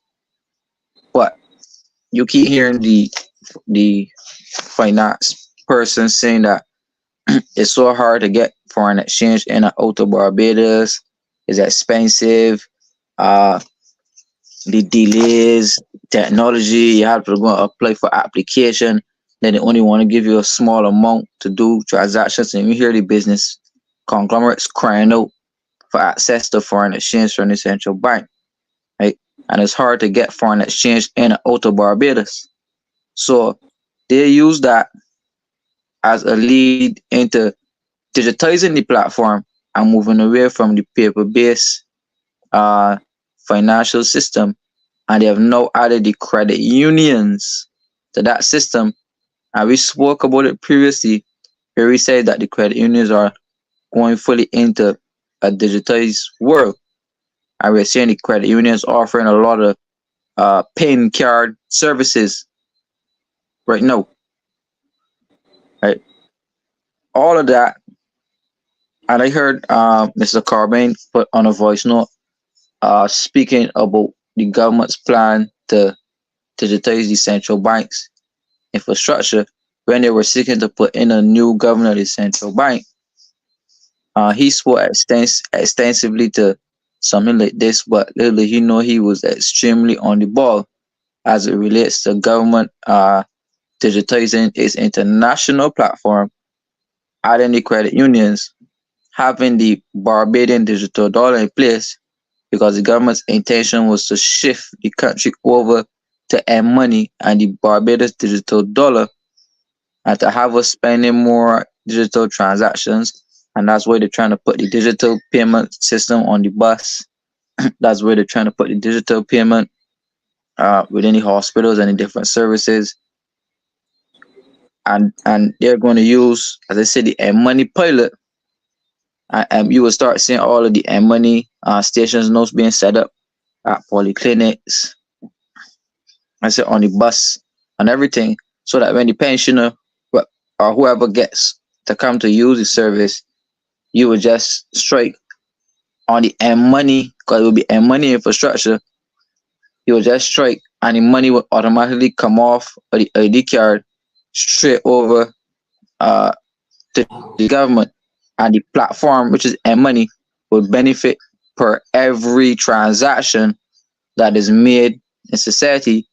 And every transaction will go on a digital record that could be accessed by third-party players at any given time.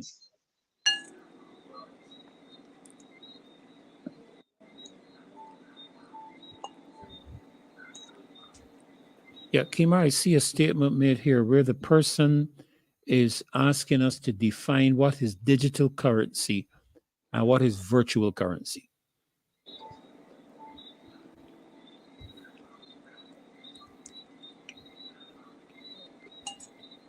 I can speak to digital currency. I can't speak to, but I guess digital and virtual is the same thing.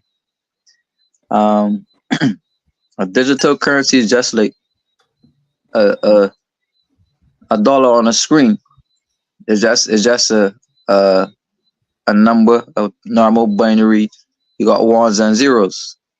Ready. Mhm. So a digital dollar, but if you had a hard dollar, but just in digital format, paperless. Right. So it's just on a screen. You don't touch it, you don't see it, you don't feel it, you don't smell it. It's on a screen. So if you're making a transaction, it will just state that you put in the transaction. Ferdinand bought 5 apples today at the fruit mall. The transaction will be made and it will be done on the M-money platform. So M-money will make some money, then the government will make some money in the tax. The government will tax it eventually. They make some money in the tax. And then the benefactor or the store owner will then get money in their digital wallet online. So it will all be online. So you won't have any tangible money to touch. This will all be online. So that's the reason for the digital ID, because they want to move all commerce and all transactions online, so that you are constantly hooked to your devices, doing all of your business online, so that all of your financial transactions could be accessed and monitored by the government. Yes. To be included in your social credit score, which will be used to gauge your social behavior, to institute completely government control over the population. And you have examples of rare social credit scores around the world. And you see, when you do not follow the norms of that country, they deduct points from your social credit score, and you don't have access to the different services around the country.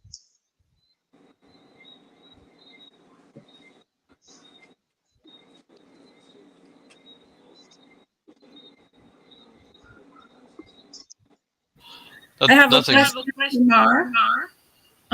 So the functions that you just mentioned, are they functions of the traditional central bank?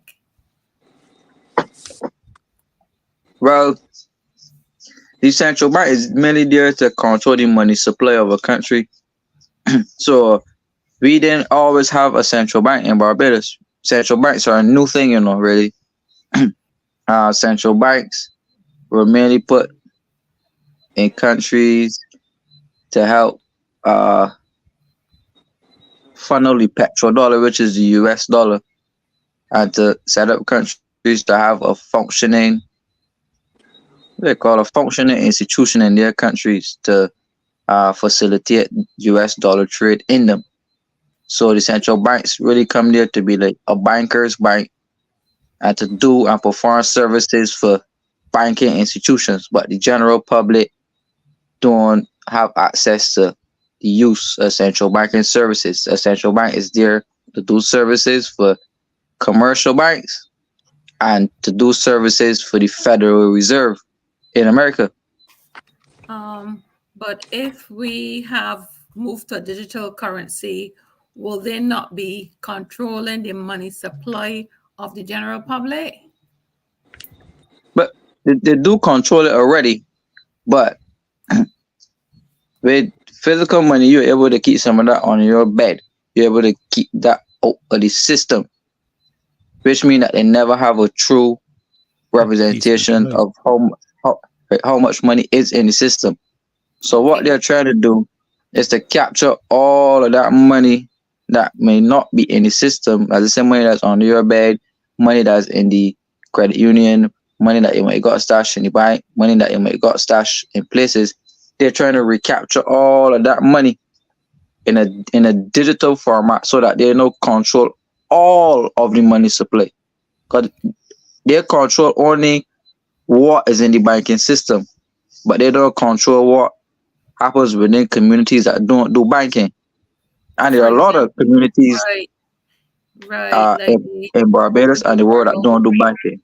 Right, the underworld with drugs and so on. So it means that these people will be put out of business then, technically. No, they will go into government in Barbados.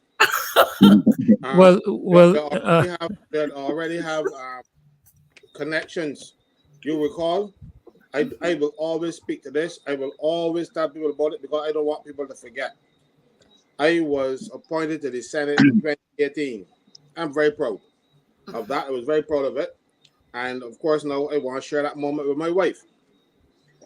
And I asked for an invitation so she could come and see me going to Senate for the first time. And they said they had enough room that I could accommodate my wife. But drug pushers and all those kind of people got invitations and not my wife. So you can understand where we were going. Those and how I found out about them, I was walking through the yard then and the police were complaining amongst themselves. And of course, my ears have a way of listening to things to the people that were there talking to me. And the one policeman said, you imagine we got to be out there hunting them down and now we got to be here protecting them. So when I heard that, I even leaned a little bit more, only to discover that we had some drug lords that everybody knows about, except for me, because I didn't know them. They were in our state opening of Parliament. So you will end up in government, don't worry. And look, when during the lockdown, when the criminal asked tell the police, oh, okay, you don't mind, I'll call the Prime Minister. And the police were called off. Don't forget that. But that was on not saying aside, but I want to hear I had to say something about that. In April this year, the Labor Department wrote to Unity Workers Union and asked me to comment on a bill that they were putting in place, that they want to put in place. It's called the Protection of Wages Bill 2023. And there's just two provisions that I want to read for you. It says, a contract of employment which states that wages shall be payable to an employee otherwise than a legal tender shall be illegal, null, and void. But they change the definition of legal tender. They say legal tender includes digital currencies. So you could be working at my little shop and I can pay you, if this act is passed in this form, I can pay you by digital currency, and you can't say no. And that is the problem that we are facing. They're sneaking it in every which way, because this act doesn't have very many provisions that are different from the 1951 Act. And they repeal the whole thing and put some slight amendments in it and say, well, this is what they want to do. But I'm not even going to associate myself with it, so I refuse to respond, because I know what they're doing, and I am not going to legitimize their behavior, because what they do, they say, oh, we consulted with unions, we call CASWELL, and all kind of stuff. Mind you, they do that like one day before they write the policy thing, and then they say, oh, we talk with the unions. So I wouldn't have anything to do with that. It is just that I want people to be aware that you can be working for a fella, and next thing you know, he pays you with a little tap with his card. And that is what this government is proposing in this legislation. So I know that you're aware. You can add that to your arsenal. What I find interesting, as you're talking, I was just checking back some information that I had. What I find interesting is that the World Economic Forum has actually been warning about the abuse of both of these systems, with more specific reference to the digital ID. They talked about the matter that there are risk of marginalization and oppression, surveillance and persecution of individuals and groups. They speak about the fact that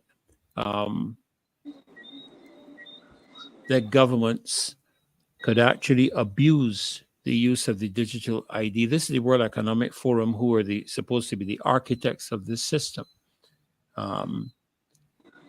When access to a goods or service is conditioned upon the possession of a form of ID, and that ID is widespread, individuals may be effectively coerced into obtaining that form of identification, even if there is no legal basis for requiring it.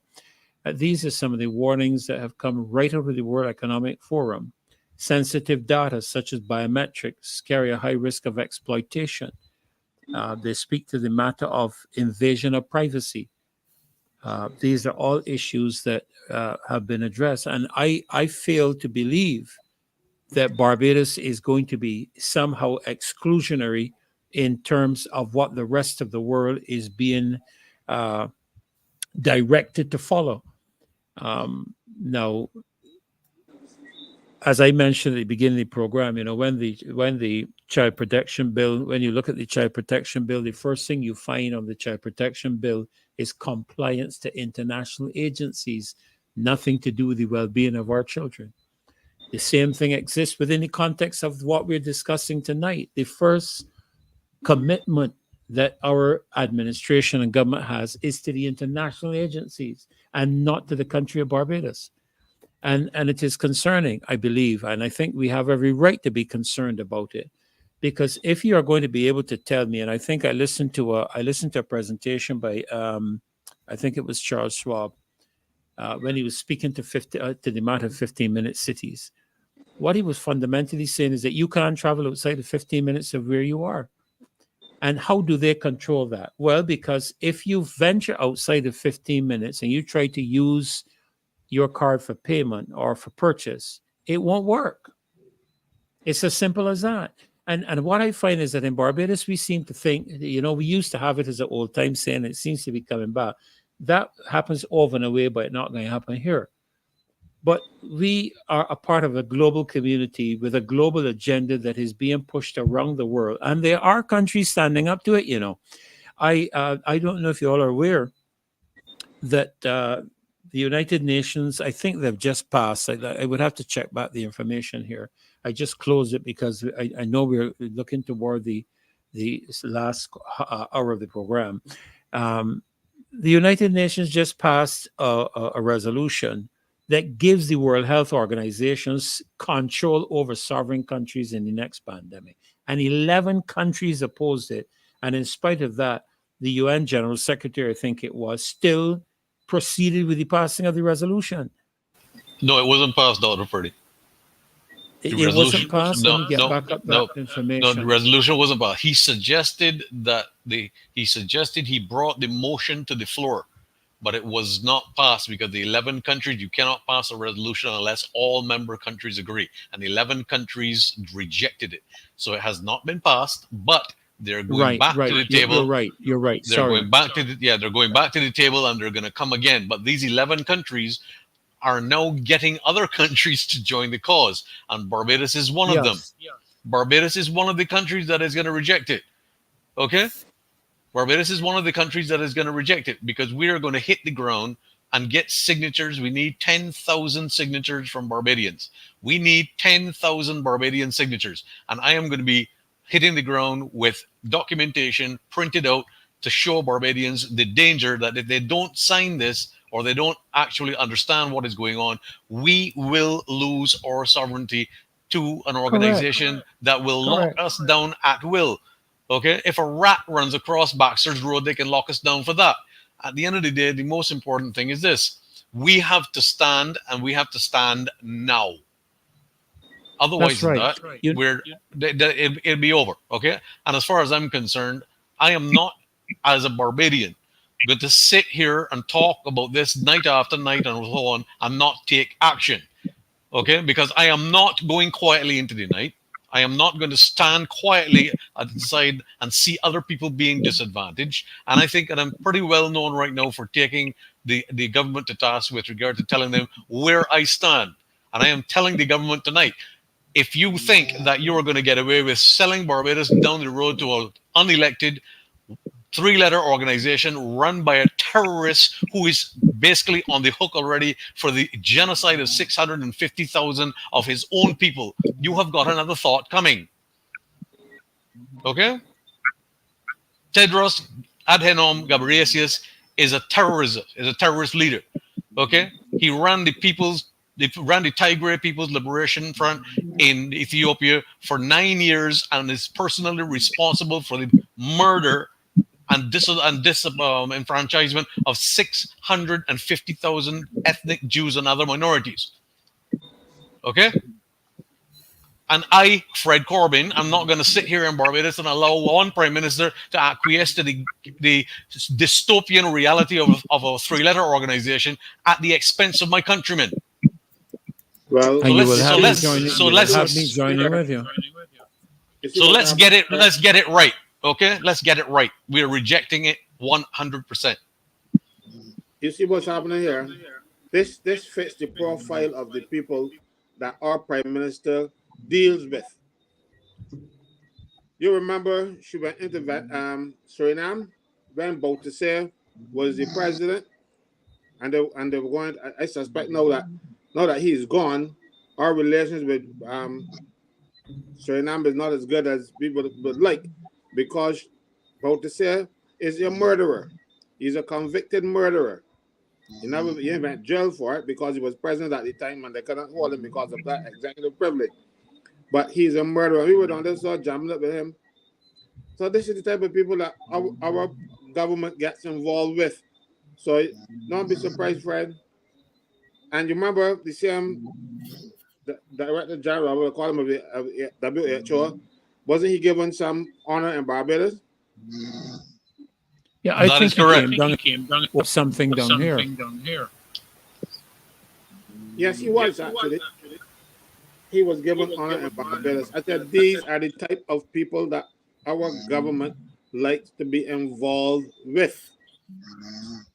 To our detriment, we will suffer, but if business don't wake up, and wake up soon, we are going to be, let me put, everybody can understand, in duck's gut. Well, I just want to make one other point very clear to the listening public tonight. And as I said, I'm only going to say this once. The Prime Minister of Barbados has acquiesced to foreign powers. She has sold herself to these foreign powers, and she has sold Barbados as a corporation to the highest bidder. We are not part of the Barbados Corporation. We will not be part of the maritime law that supports Barbados as a corporation, and we have absolutely nothing to do with the nefarious activities of any prime minister or any other minister of government who may think that they can get away with leading our people down the garden path to perdition. And at the end of the day, I am going to stand wherever I need to stand, and I'm going to say whatever I need to say in order to be able to sensitize the people of this country as to what dangers face us as humanity. And we face an existential threat to our very existence because of people like this. And what is most hurtful for me to say as a Barbadian is that we have one of our very own that has committed this constitutional treason against our country. And for me, that hurts to the core. Why? Because I know all of these family members, the members of this family personally. Her father was my father's lawyer. Warren, Stuart, Mia, all of them. We came up together. We know each other. And this is what drives a dagger into my heart. Because someone who we trusted and who was a family friend, okay, friends of my family, has turned and sold our beloved country down the drain in a dystopian reality, trying to self-aggrandize and build an egotistical empire that has absolutely nothing to do with the prosperity of our region and people. And I am going to take issue with that, okay? Because number one, the most important thing is this. This Prime Minister willingly and knowingly engaged in treason, constitutional treason, to suspend the constitution of this country, and then turned around and violated bioweapons, international bioweapons treaties and laws in bringing biological weapons to the use against an unsuspecting population. And I have lost 37 friends and family members to them, to those biological weapons. 37. That's just me. That's not somebody else. That's just Fred Corbin has lost 37 family members and close friends to these biological weapons. And I think that that is more than enough impetus as well as motive to take issue with this situation as a proud Barbadian who I value my country and I value my people. And I may be standing alone, but I'm standing for everyone. Okay? Just let's make that very clear. You are not standing alone, sir. As long as I can straighten up, I will stand with you. Thank you, brother. That's the most important you know, thing. One of the things that you know, we have so much information and other things on this platform. Excuse me. So much information on this platform. You know, one of the things I'll say that I am pondering in my mind is the calling out of persons to possibly a virtual town hall meeting if I have to.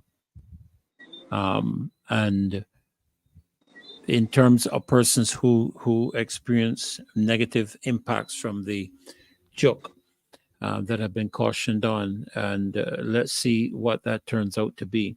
But Fred, I know that you have to shoot off shortly, and we really want to say thanks to you. I have another hour.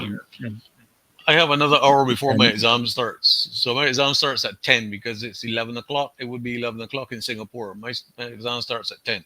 So we got another hour to wrap if you want. Okay.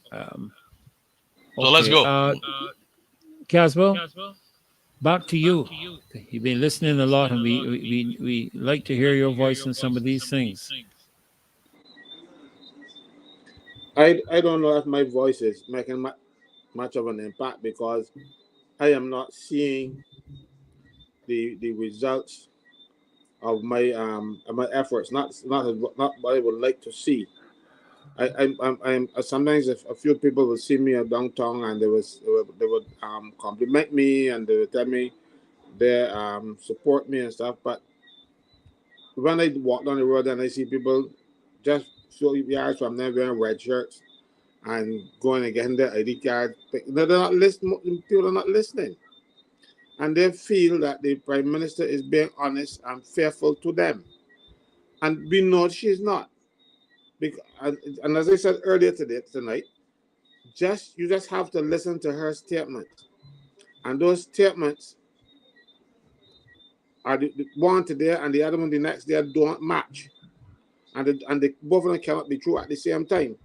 But Bajans are, I don't know if brainwashed is it? I don't know if it's brainwashed, bewitched, or whatever. But let me tell you, if we do not stand up for it, it's going to be too late. I don't know if it isn't too late. I used to do a song, if you don't stand up for what is right, you'll fall for anything. But you know, we've focused quite a bit this evening on the matter of the Trident ID CCB. Let me make sure I get it right. Central Bank Digital Currency CBDC. Quite a lot with regards to the license deceptions with regarding that. But we also wanted to take a little time on the Child Protection Bill. I must confess that I'm not as au fait on that. But I'd like to ask you, CASWELL, if you could shed some more light, because we've been listening to some of the perspectives in terms of the pension and the NIS bill. And I'm looking at a shot here on the screen. Organizers not afraid to turn up the NIS pressure. Incidentally, let me remind you all of the upcoming. Let me make sure I get the information correct. Of the upcoming Barbados public. Let me get this right. I don't want to get this wrong.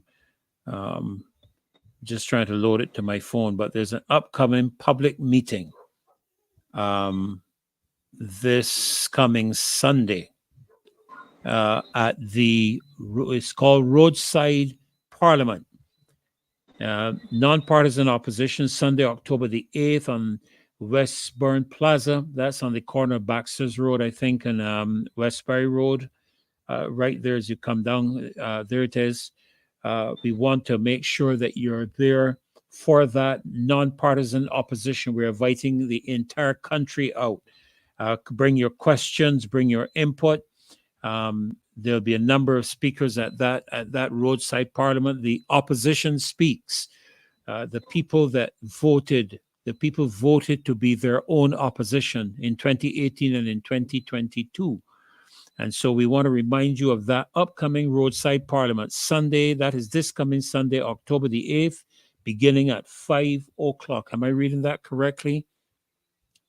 Yes. Yes, 5 o'clock, Westburn Plaza on Baxter's Road, right on the corner of Baxter's Road. I think that's Westbury Road, going Yes. one side and Passage Road is going the other. All right, so we want to remind you of that. But CASWELL, take us into this matter, which we've been marching on with regards for the last several weeks, to do with the national insurance and the pension. Because, again, we are hearing expressions being made with the connecting of the national insurance scheme with your digital ID card and your accessibility to it. So take us into a little bit more to do with that, please. That the access to the digital ID is the least of the problems for the National Insurance Fund. The biggest problem for the National Insurance Fund is that the government wants to control it. Prior to this piece of legislation that was passed recently, the National Insurance Board, which was supposed to be a tripartite board, meaning the government has representatives, the unions have representatives, and the employers have representatives, tripartite. The problem here is that the government has found a way to infiltrate, meaning the Barbados Labour Party, not the government, has been able to infiltrate the unions. So both unions that find themselves on the National Insurance Board are now so indistinguishable from the Barbados Labour Party. It ain't funny. You don't know where one starts and the other begins. You know? And as a result, they allow the National Insurance Board to delve into things that don't concern them, like making recommendations for changing the structure of the National Insurance Board. And they were saying that they want it to be a commercial state commercial entity, whatever it's called. I don't know what that is. But the main thing is that they want to use national insurance funds for investment purposes. For people can borrow from the national insurance. The national insurance was not set up for that. The national insurance fund was set up to pay people benefits based on the salaries that they earn, and salaries include, the benefits include pensions, injury benefits, sick benefit, invalidity benefits, death benefit, maternity benefit, unemployment benefit. Those were the groups that you are paying for. Now, if these funds have enough money in them, you can use the surplus for investment. But government now has taken a decision that regardless of what the funds have in, we can be sending $80 million a year, every year, overseas for investment purposes. Notwithstanding, but that's not something that you can make a decision on, because you don't know what is going to be the level of drawdowns from that fund. But they've already made a decision that is what they're going to do. In addition, the Prime Minister has made some comment in her budget speech about basically they want to use it for venture capital kind of things. That's not what the venture capitalists you don't use national insurance funds for that purpose. National insurance funds should be invested in areas that will give you more likely than not a return. You will not get the highest return because there's not a lot of risk with the kind of investment that national insurance should get involved in, but at least you will get something better than what the banks are offering. But the government denied, when we caught them, this was announced on this show, this March week show, when we pointed out that the government decided that the state will be responsible for the national insurance fund. But then you have to ask yourself, who is the state? The state is the Prime Minister and her cabinet.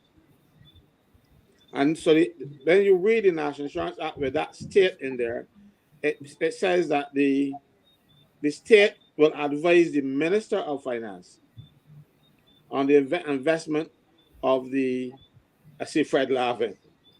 The state will advise the Minister of Finance on the investment of the National Insurance Fund. When they were caught out with that, the chairman of the National Insurance Board then we announced it here, and then the following day I went on the Brass Stats program, and I made that revelation. And because I had it in the statute, it wasn't something I was making up. It was there in the law. The problem was that they did it in such a clever way that unless you were sitting down with the act in one hand and the amendments in the next and start to actually write in what they were saying, because let me explain. They say in parts 2 to 6 of the National Insurance Act, that is from about section 6 or section 5 down to section 56 or something like this. Wherever you see the word board, change it to state. So, but when you see that, it was a situation, oops. It was one of those oops for me, because if you change it to the state can be controlling the fund. And if the Prime Minister and her cabinet will advise the Minister of Finance, who is not somebody out there, the Minister of Finance is the Prime Minister. So the Prime Minister will advise the Prime Minister how to spend the National Insurance Fund, how to invest in National Insurance Fund. If you don't see something sinister in that, something is absolutely wrong with you. The chairman came the next day and said that was a mistake, and everybody made mistakes. And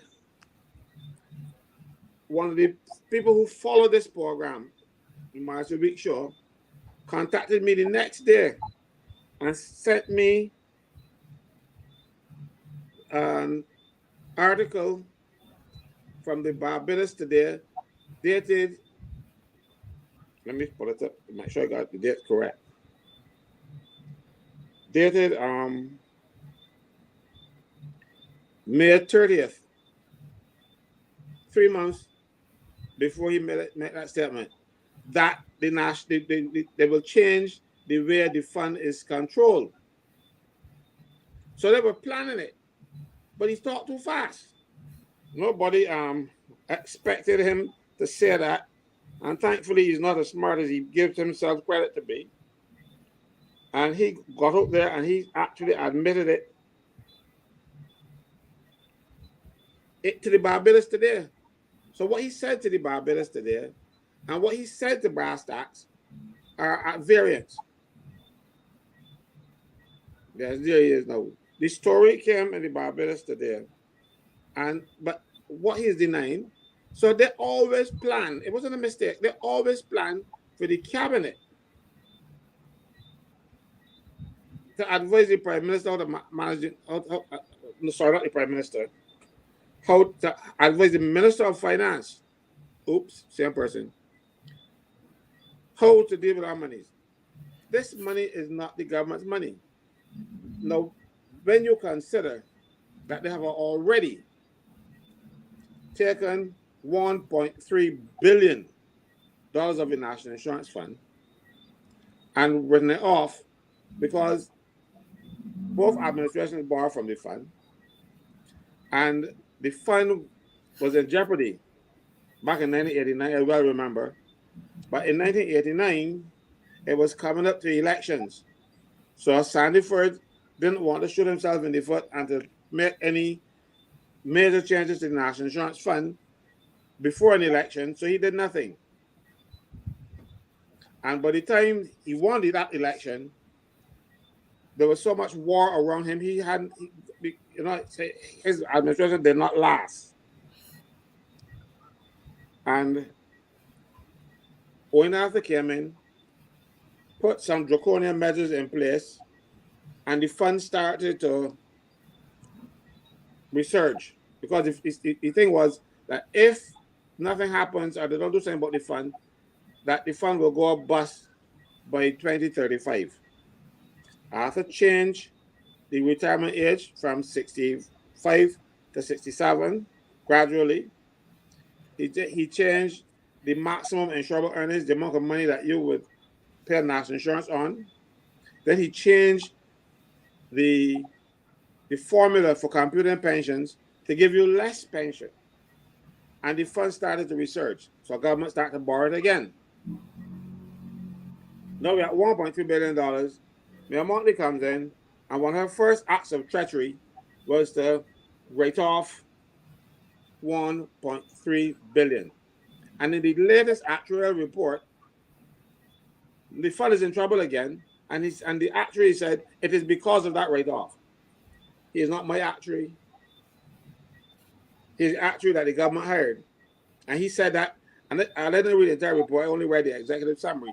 And within the first 4 lines of the executive summary, that's what he said. That $1.3 billion. So they decided, no, we're going to fix it again. But we already fixed that already. We paid more money. We got our pensions later. And now we are going to having rescue the fund on our backs. Barbados Labour Party government is going on to destroy it again, and they're calling upon us to do it a second time. God dare. You mean to tell me you did the wrong thing, and you're calling upon the people who already put the money there to kind of put it back again? Well, that's unfair. Having written off.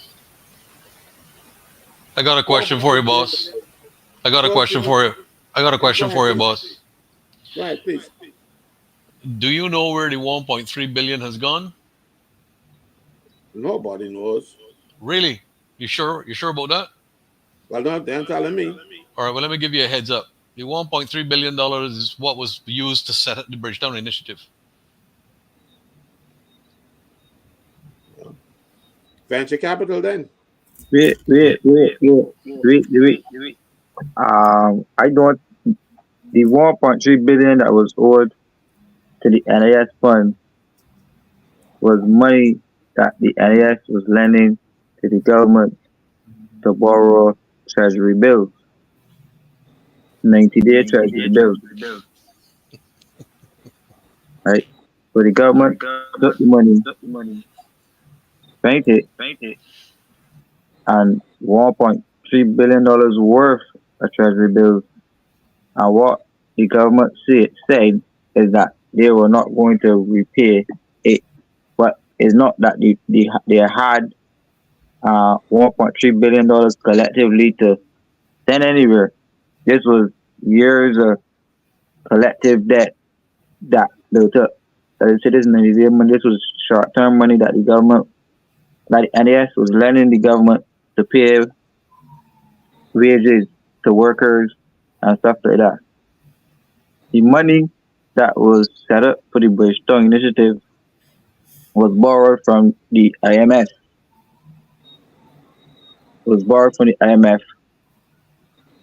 Along with the taxes that was collected from the $300+ million that they put in from the BERT plan. That's what we were told, brother. No, I don't know where it went. All I know it's gone. You know, I'm not economist or anything like that, and I don't. Right. But it's not like going anywhere. But it's just when the government write off money, it's just that what you owe them, they're no longer interested in collecting. Right? So the money was spent, yes, but they're saying you don't gotta pay it back. We will just call it debt. But over the years, there has to be a trail of what the money was spent on. So you see, the thing is, government does not understand the concept of writing off. Writing off, you don't reflect it in your accounts, but you still owe the money. And that is what people don't understand. When you write off money, you still owe the money, you know. But this government isn't writing it off. This government is stealing it. There's a difference. No, I'm very serious. That is precisely my point. That is precisely my point. Okay.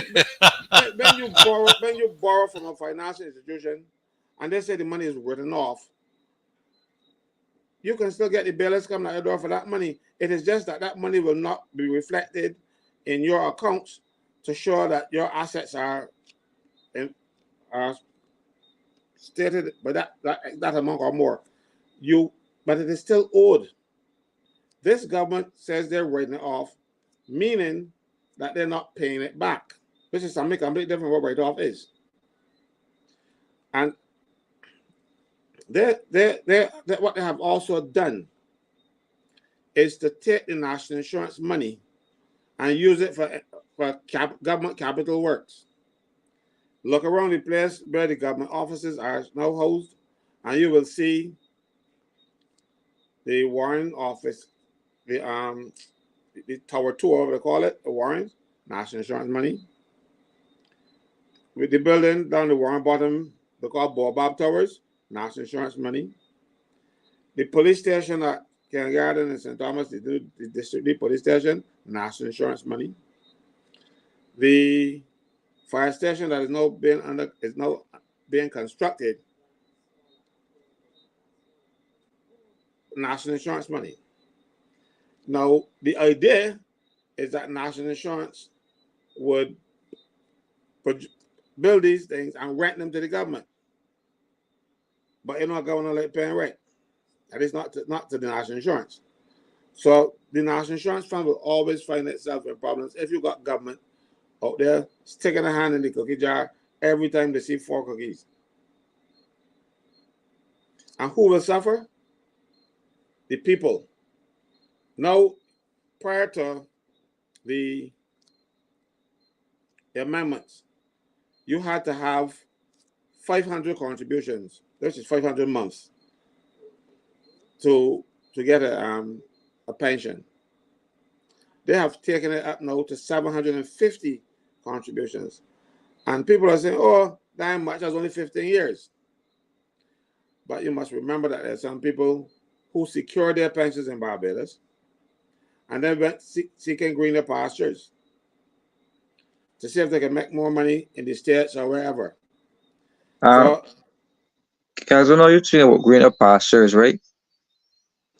I raised on the show previously, and I brought up some points about the law for the turnout in Barbados for the last election. Like, this is one of the lowest voter turnouts we ever had.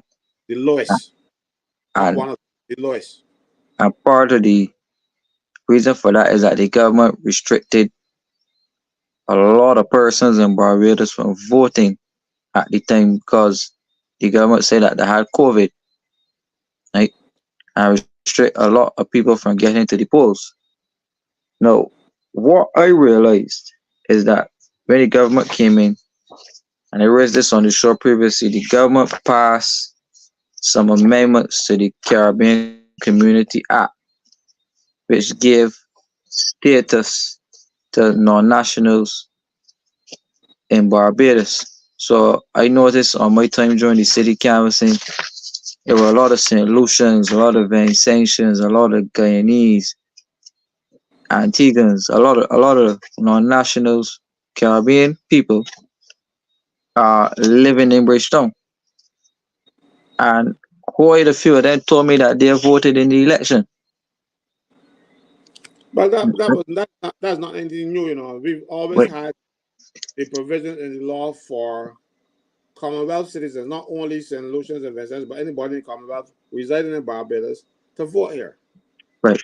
Right, which is out there and did that. They just did it again. Right. But that should be, but that did not know the law. But that would be residing legally. Yeah. Yeah. Once you were no, but no, it never said. I'll tell you something. It never said that.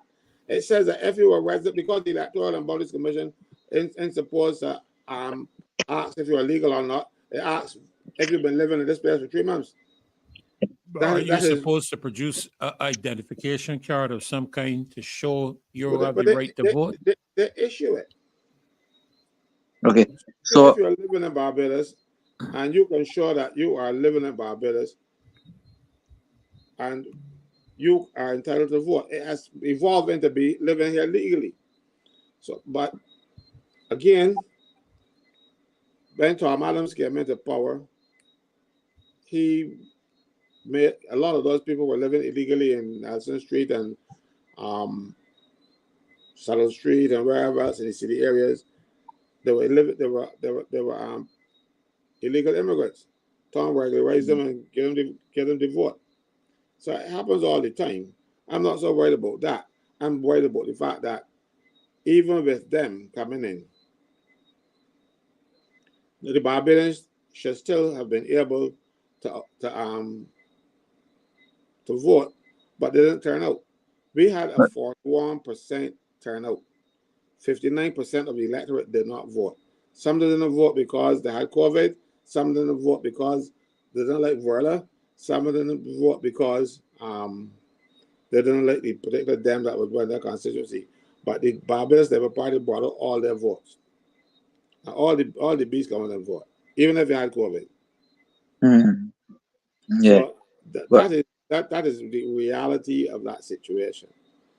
You know. But the overarching point that I want to make here, though, right, is that it ain't only at a national level when we speaking to what the government may be doing to unfair the workers or what they may be doing with NES.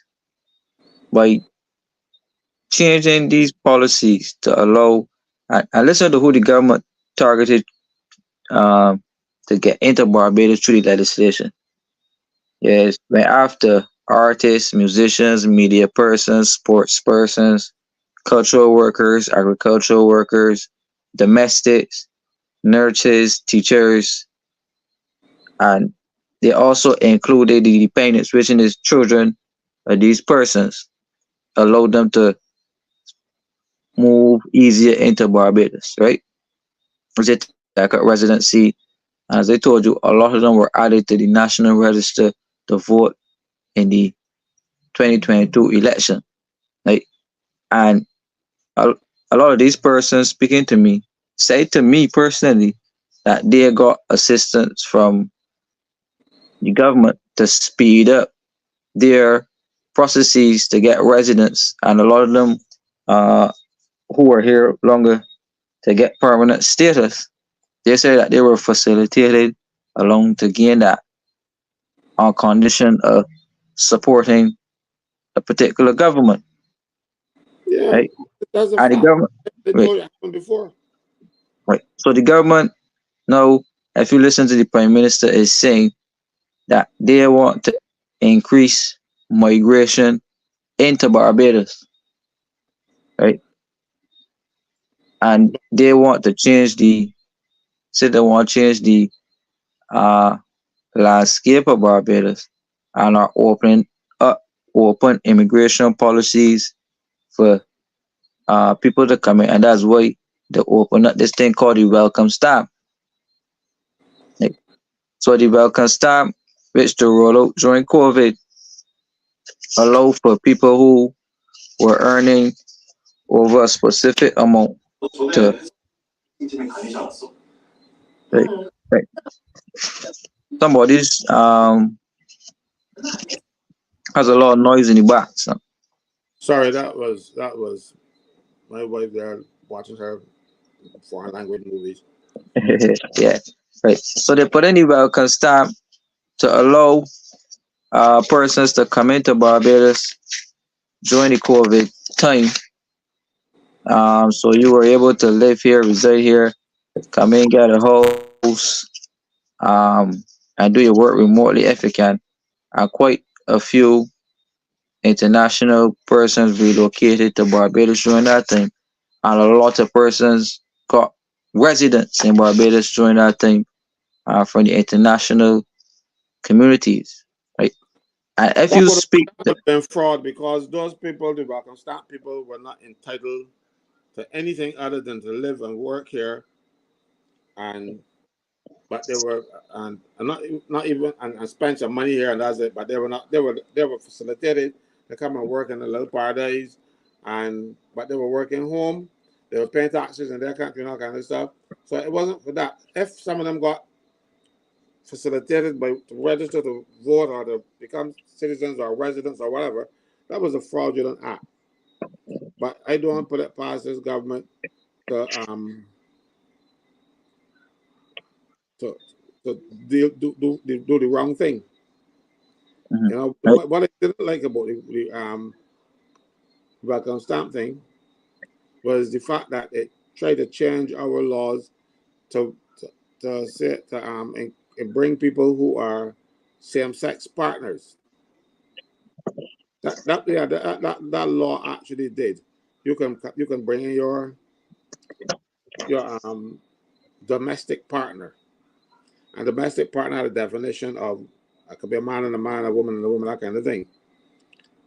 So I think that was more insidious than the rest because we are at that time. Remember, buggery was against the law in Barbados, and you were creating situations where people. And I said in the debate that if buggery is an offense, and when these people come home from work and have dinner, they're not just going to watch Days of Our Lives, you know. So you are facilitating them to break the laws of Barbados, and people laugh, but it was very serious because we you see we are trying to follow the international community, and if you look at current subsequent legislation, they want to change the constitution, want to take out God, and two, and say I'm the creator, and then they also want to put sexual orientation in the constitution. They already put it in the Employment Prevention of Discrimination Act. So you are seeing an insidious move to get this LGBTQ plus thing into our laws and to be recognized and to be accepted. The problem here is that the standard bearer for that, the Prime Minister, she has to do that if she wants to be marketable in the international community. But when they're doing that, they're destroying the fabric of this country, what Barbados is. We used to say that we're a Christian society. I don't think we can say that now. Because Yeah, Christians should stand up and speak out when there's evil going on. And this But and to tell you the truth, they got few people from Corbin one and one or two others speaking up. No boy else. So unless yeah, he is but, God church in the church and the Christian speaking up. but yeah, but Casual, you remember a couple years ago there was, and this is continuing to get the point that you getting to. So you said they use the word constant to facilitate that. Now the idea is to facilitate tourism, but specifically LGBT tourism, because that is a theme in the tourism world, LGBT tourism. And you got LGBT ships, cruise ships that want to come and dock here. You got couples who want to get married on the island. You got couples that want to have a very free and liberal life and coming to Barbados. So the laws that we have against uh, LGBT prohibits some of these organizations from wanting to come to Barbados to spend money or for Barbados to be their choice. So essentially what the goals are is to liberalize Barbados or liberalize the people's mind to the point where you can have like a free and open society where like LGBT shit could dock in Barbados and to have free rights and access similar to what heterosexual couples will have on the island. So we could market Barbados as a LGBT friendly destination. You know, we could put it on our something that we are so proud about. Maybe we are marketing Barbados as a destination, similar to how Canada has the same program that Canada has as it relates to being LGBT friendly. Barbados is heading down the line to set that same program here so that we can mirror Canada as to what benefits we give to the LGBT groupings. So we had a advocate in Barbados for the group, and the advocate was speaking towards promoting this same LGBT tourism using Barbados as the hub uh, for this type of tourism and to encourage the network to, as I said, adopt Barbados as the destination of choice. However, the legislation that we have on the books is too draconian and is against the United Nation United Nation convention or treaty or whatever, and that's why we may have to change the law to facilitate that. Now, let me say here, because I see this, I see what we're saying here. Don't go down and listen to anybody here get bashing or we anti anything and we hate thing. Let me just say that's not what's being said here from me. I am speaking specifically to government policy. I call nobody's sexuality is the question here. That is not my fight. Whoever does what is their thing. I just speaking specifically to what policies are already existing out there, and this is a conversation that we need to have because this was staring Barbados right in the face, and they can have come a time where persons like Dr. Ferdinand, who's a pastor, they have to sit at the table as a pastor and having to have open conversations with the LGBT group because there are a lobbying force in the world. Right? Actually, Kamar, that's a conversation we've already begun to have.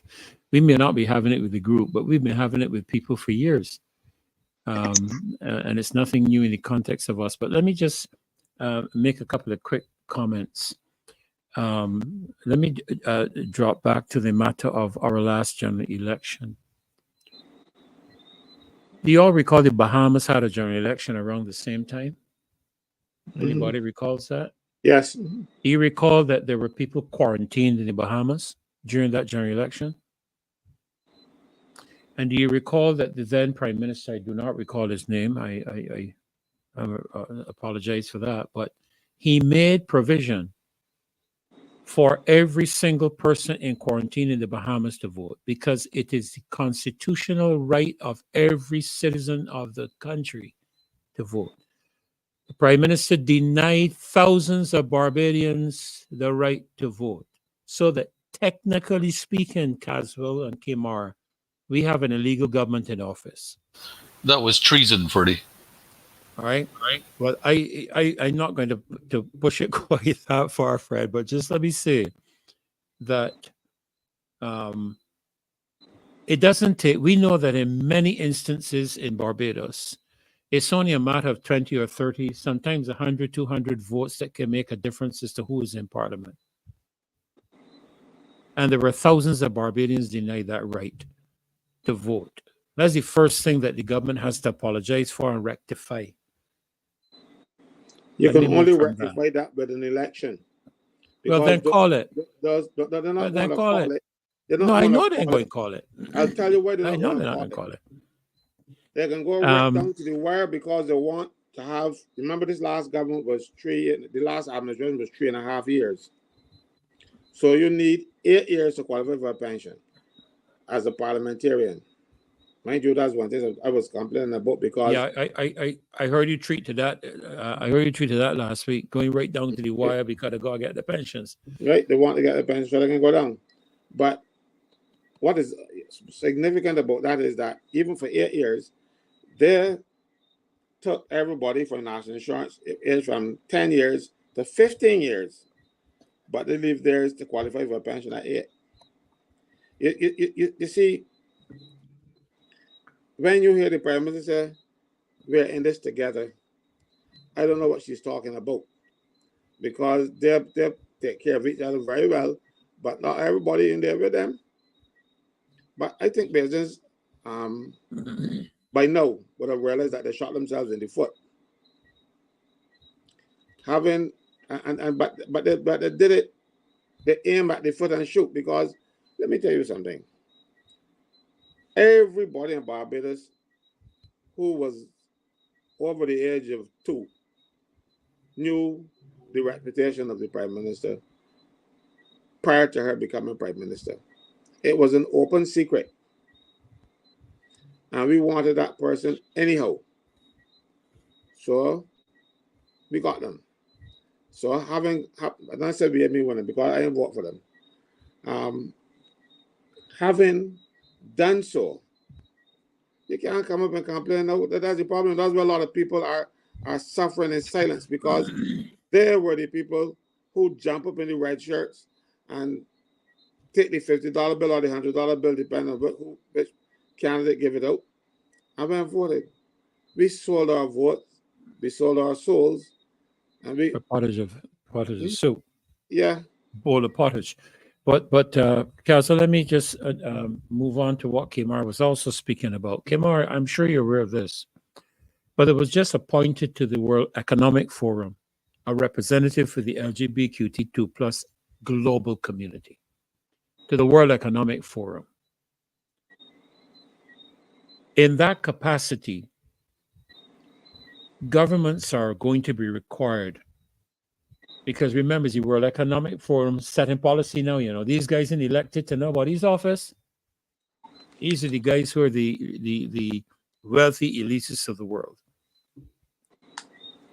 We had, I think it is now 3 or 4 countries in Africa that made their position clear on this matter on the basis of what the people in the country voted for.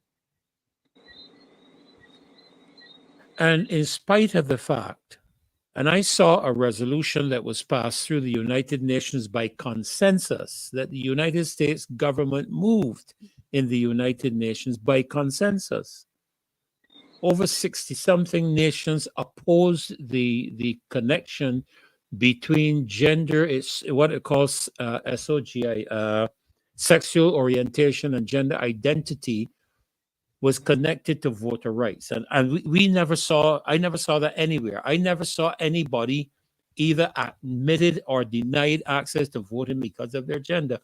But the United States of America passed a resolution by consensus in the UN, making it a requirement for people who wanted any funding from the International Monetary Fund or from USAID to be able to obtain that funding. You had to pass the legislation of which you are speaking of, or you had to rescind the legislation in your country of which you're speaking of. Now, I'm not aware that Barbados ever had any legislation against homosexuality. I am aware that we had legislation against buggery. That is what I was aware of. But when this was opposed in the UN, there were people in the UN, there were ambassadors in the UN and diplomats in the UN that kept quiet because they were threatened in the UN with the matter of funding. Now, I don't know what has been said to us as a country in terms of funding, because one of the issues that we are dealing with on this platform and we're dealing with in our marches is the matter of transparency and accountability. And we are aware of the fact that there's a lot happening in Barbados at the moment of which Barbadians haven't a clue as to what is going on. Barbadians don't want a clue. You see, and everybody have to threaten Barbados. But not only that, though, Caswell, look at the $300 million loan for the airport. Do we know the terms and conditions of that loan? No. And they Hold on. They were supposed to send the contents to me. Now this is a few months, and I ain't get it yet. You hold. We obtain a grant, and I stand to be corrected, because some people think because you're a minister of religion, you don't know nothing about politics and don't know what's going on in the country. But I grew up learning to be a human being. We also learned of a grant that was given, if my mind serves me correctly, for the construction of the new national stadium. Is that correct? Yes, from the Chinese. Right. Grants have conditions, you know. People think grants is just handed out money and you go about your business. Grants have conditions. We don't know. Do we know? Let me ask the question. Do we know the terms and conditions of that grant? Well, we, meaning the people, know. No. When they refurbished the gymnasium, how many Barbadian workers you saw working there? I'll help you there, because I was working in the ministry, Home Affairs at the time, and work permits were coming through for people to do work as whitewashers. People who from China, you bring a father from China to whitewash about a building in Barbados. So you could understand the conditions. You had to employ them.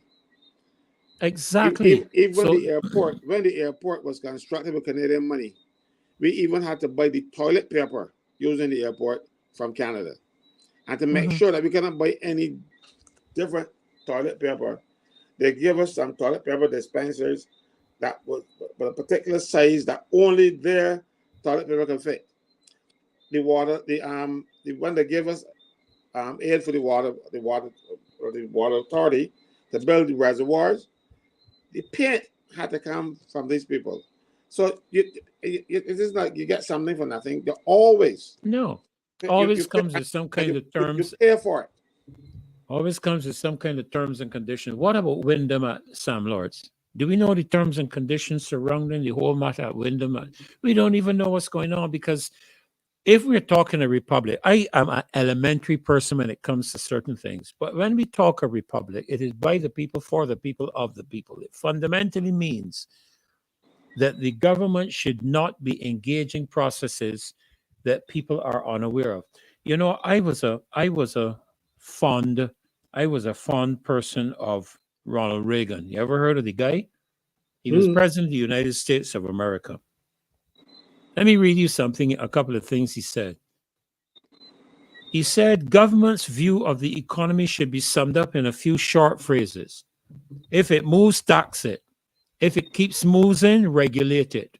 And if it stops moving, subsidize it. Let me make another one here, another quote he made. The most terrifying words in the English language are, I'm from the government and I'm here to help you. This is the president speaking himself. The government is best when it governs least. This is in a republic. The people cannot delegate to government the power to do anything which would be unlawful for them to do themselves. Closing statement. Power tends to corrupt, and absolute power corrupts absolutely. But you know what happened? During COVID, the prime minister had absolute power. Do we know the cost? And you know, the Brazilian government exposed this. When Pfizer went into Brazil with a treatment for the pandemic, they required the Brazilian government to give them indemnity positions. In other words, if anything happened as a result of the treatments that they made provision for, there would be no legal action taken against Pfizer. And there were some securities that Pfizer asked for that pushed the Brazilian government over the edge. Those securities were national assets. And the Brazilian government exposed that the Pfizer company was paying $17,500 for each treatment across the world. We are hearing about things in different parts of the world, but what about Barbados? Do we know what happened here? It's called transparency and accountability. That's why I would really like to have a town hall, a virtual town hall meeting. I don't know if Marcy, you will take this on, but I would love to have a virtual town hall meeting of all of the people in the country who had adverse side effects as a result of the treatments during Barbados. I'm talking about Barbados. Which person in Barbados carried out the virological studies that Mr. Fred Corbin speaks about and spoke about throughout the entire? Because I heard almost every single one of Fred's comments made, recordings made during the pandemic. Who carried out research in Barbados concerning Barbados? We accepted everything from the WHO. If the WHO said cross Broad Street and you'll be fine, we did it. Because one of the things that we are facing in this country right now is the matter of transparency and accountability. And it seems that it is a sin against humanity to question anything that is happening in this country now. You know what I'm wary of? I am wary of the political lackeys who are so blinded by their political affiliation that they can't even see when something is wrong. Well, I'm not one. Something is wrong. And if the people of Barbados don't take a stand now, because one of the other things that Ronald Reagan said that resonated with me was this: freedom is never more than one generation. We don't pass it on to our children in the bloodstream. It must be fought for, protected, and handed on for them to do the same. And I've discovered in life that you have one attitude when you have children, but your attitude changes when you have grandchildren, and I now have. So my whole attitude has changed. That is why at this point in time, I am going to fight for our children. You know, they tell you that time flies when you're having fun. But Fred, would you believe that hour you talked about an hour ago has gone? Yes, And it's Heather, here. could you believe that when we started at 7 o'clock, 3 hours ago, we never realized that it would come to an end so quickly. So I'm going to ask each one of you gentlemen to give a very brief wrap-up statement, if you wish. And I'm going to turn it back to you, Heather, when they are finished. So starting with you, Fred, since you came on, I think you were the last person to come on. So the first should be last, the last should be first. Your brief closing comments, and then followed by KEMAR, and then CASWELL. Thank you very much, Freddie. I'd just like to encourage all of us who are listening and joined the program tonight. I want to thank each one person, everyone who has joined the program tonight for coming on and to understand and to be more informed and educated as to what we were talking about.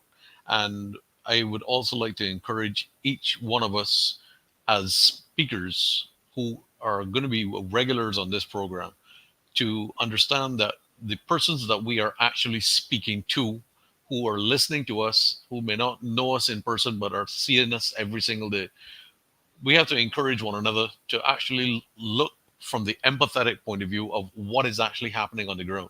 And I've made this a personal mission of mine to be able to spend at least one day a week going to different parts of Barbados and the communities and speaking to people, getting out there on the ground. I did it this weekend. I had the privilege of going to a very small little church, Seventh-day Adventist church, and speaking to the congregation there in person. And it was an uplifting experience. And I think that we need to do more of it. So we just want to thank everybody for listening tonight. And thanks, everyone. Thank you, Marcia. Thank you, Caswell. Thank you, Ferdy. Thank you, Heather, very much. KEMAR, thanks very much for having me tonight. And I got some work to go do. So I got a 4 a.m. morning coming up. So I got to go do this exam. See you all Very later. good. And all the best to you. Thank you, brother. Good luck. All right, Fred.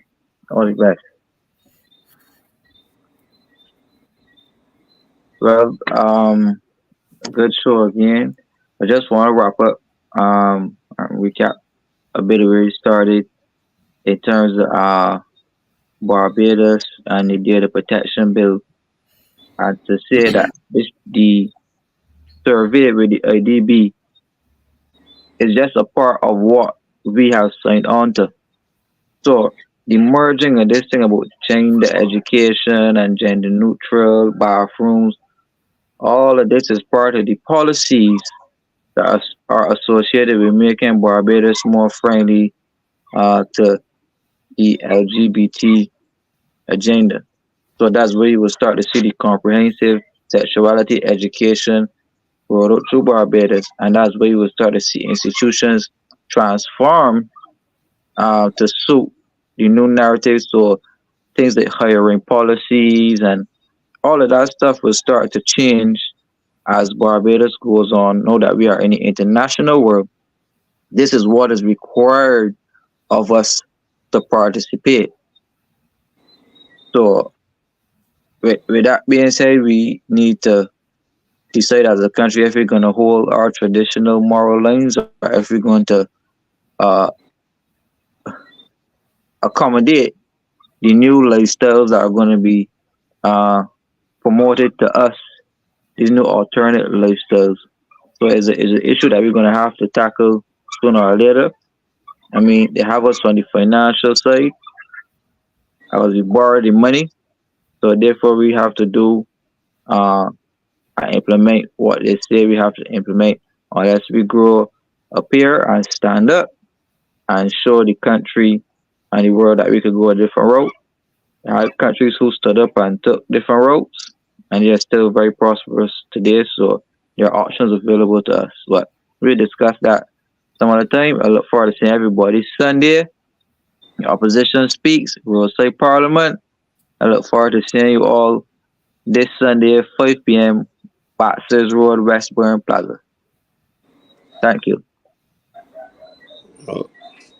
I just want to say thank you all for listening to us again tonight. And I'm hoping that you would not only listen, but implement some of the things that we are asking you to do. You know, these things that are happening to us are not things that just happen by the way. These are all planned. You remember the people are saying we have too many people in the world. And then we get these jobs and stuff, and they're taking a lot of people. But the LGBT thing is just part of that too, you know, because where you get two guys together, the two of them can produce more people in the world, you know. So all of it is planned. I've never seen two rams get a lamb. So they ain't going, two men ain't gonna get those little cute little boys, you know, or little girls. So we have to be mindful of the agendas. and we must hold our politicians to account for their stewardship. What are they doing to this country? And if we don't like it, we must say so. That is why we are marching every week, every other week, and we are telling them we are not pleased. There are a lot of people who are not pleased, but for whatever reason, they don't come out and be seen to be supporting us. But trust me when I tell you, the support is there. People came to my office today and they brought somebody brought $100, 50 for Rachel and 50 for the march. But and the people and people tell me, okay, well, you don't need to let people know that it's me that give you this money. If you don't want to, I wouldn't publicize your name. But people want to help, but they don't want to be seen to be helping. That's the kind of fear that I don't like, because this country we were never brought up that way. I was never afraid. I don't know. Probably something was wrong with me, but I don't have a spirit of fear, and I think that we need to get rid of it, because only God got us in their hand, not mere Motley, not the Dams, nobody, only the Almighty. Thanks very much for having me. Thanks. Such a pleasure having you again, too, Caswell. And I can certainly endorse that statement. Our national anthem makes it quite clear. The Lord has been the people's guide for past 300 years, with him still on the people's side. And there we go again. National anthem addresses the people, the people, the people, the people. And again, I know there's some that may not particularly like it, but I'm not known to be one who just says things because people like it or not. But again, a quote from Ronald Reagan: government's first duty is to protect the people, not run their lives. Government's first duty is to protect the people, not run their lives. I particularly want to thank Marcia this evening for putting such enormous faith in me to co-host this program with our wonderful co-host, Heather. Believe it or not, Heather, this is the first time I'm realizing that you're not in Barbados. I thought all the time I would have got to actually meet you here in the country, but I didn't realize that you were all the way out there in New York. That's too far a drive for me. I'm very sorry, so you'll have to wait for another time. Another time. Yes, ma'am. But I particularly want to thank you so much for co-hosting with me this evening, and to thank Marcia for giving me the opportunity. It's been an absolute honor in interacting with all of the panelists, and of course with all of our great friends that have been posting so many different comments. I tell you, that's the wonderful thing with this platform. You get to be able to say what you want to say without being threatened as to losing a job or not being hired. And it's important that that aspect of freedom of speech exists, because it is in that context that ideas are festered and things come into being that can be of great value to each other. So thank you very much for being here with us this evening. Thank you again, Caswell. Thank you, Heather, for co-hosting with me.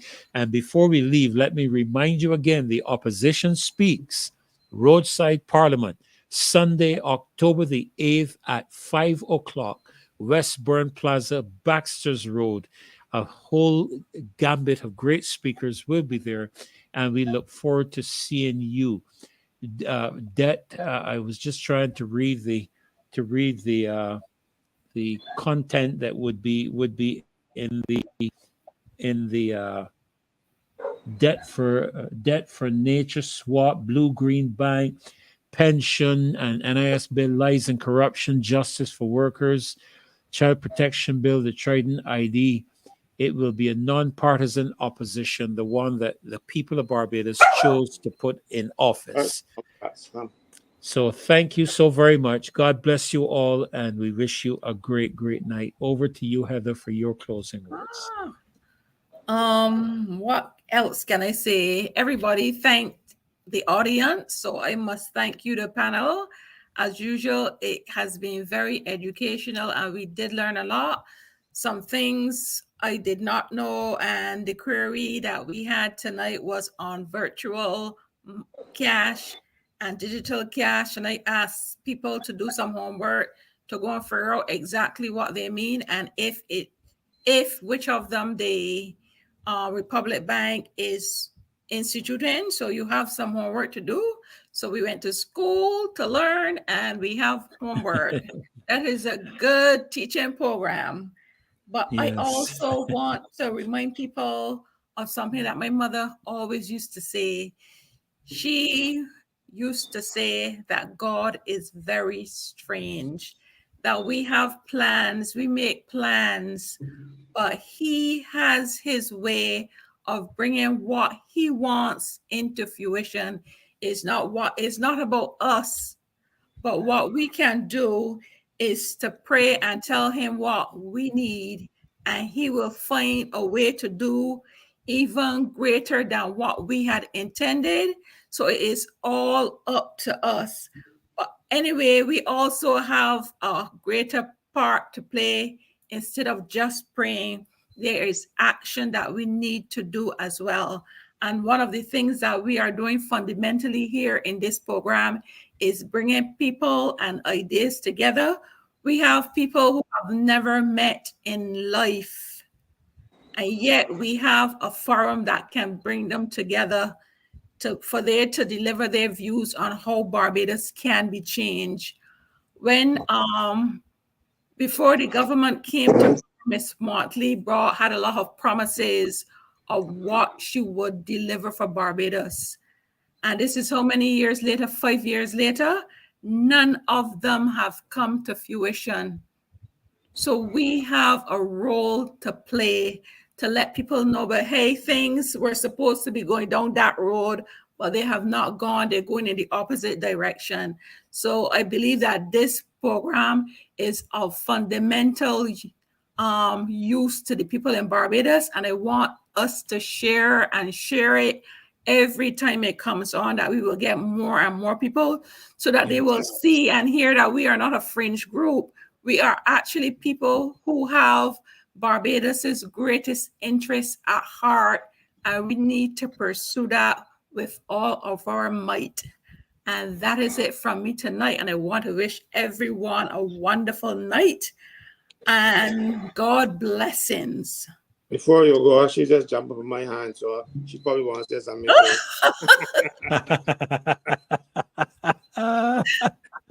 Oh my goodness! And I'm keeping my cat and my Akita out because of protocol. I should have let them come in and jump up in. She wants to say hello. Oh dearie, oh dearie. Okay, Beautiful. no. Well, God bless. Good night. Take care. Good night. Good night. All right. Bye bye. Good night, everyone.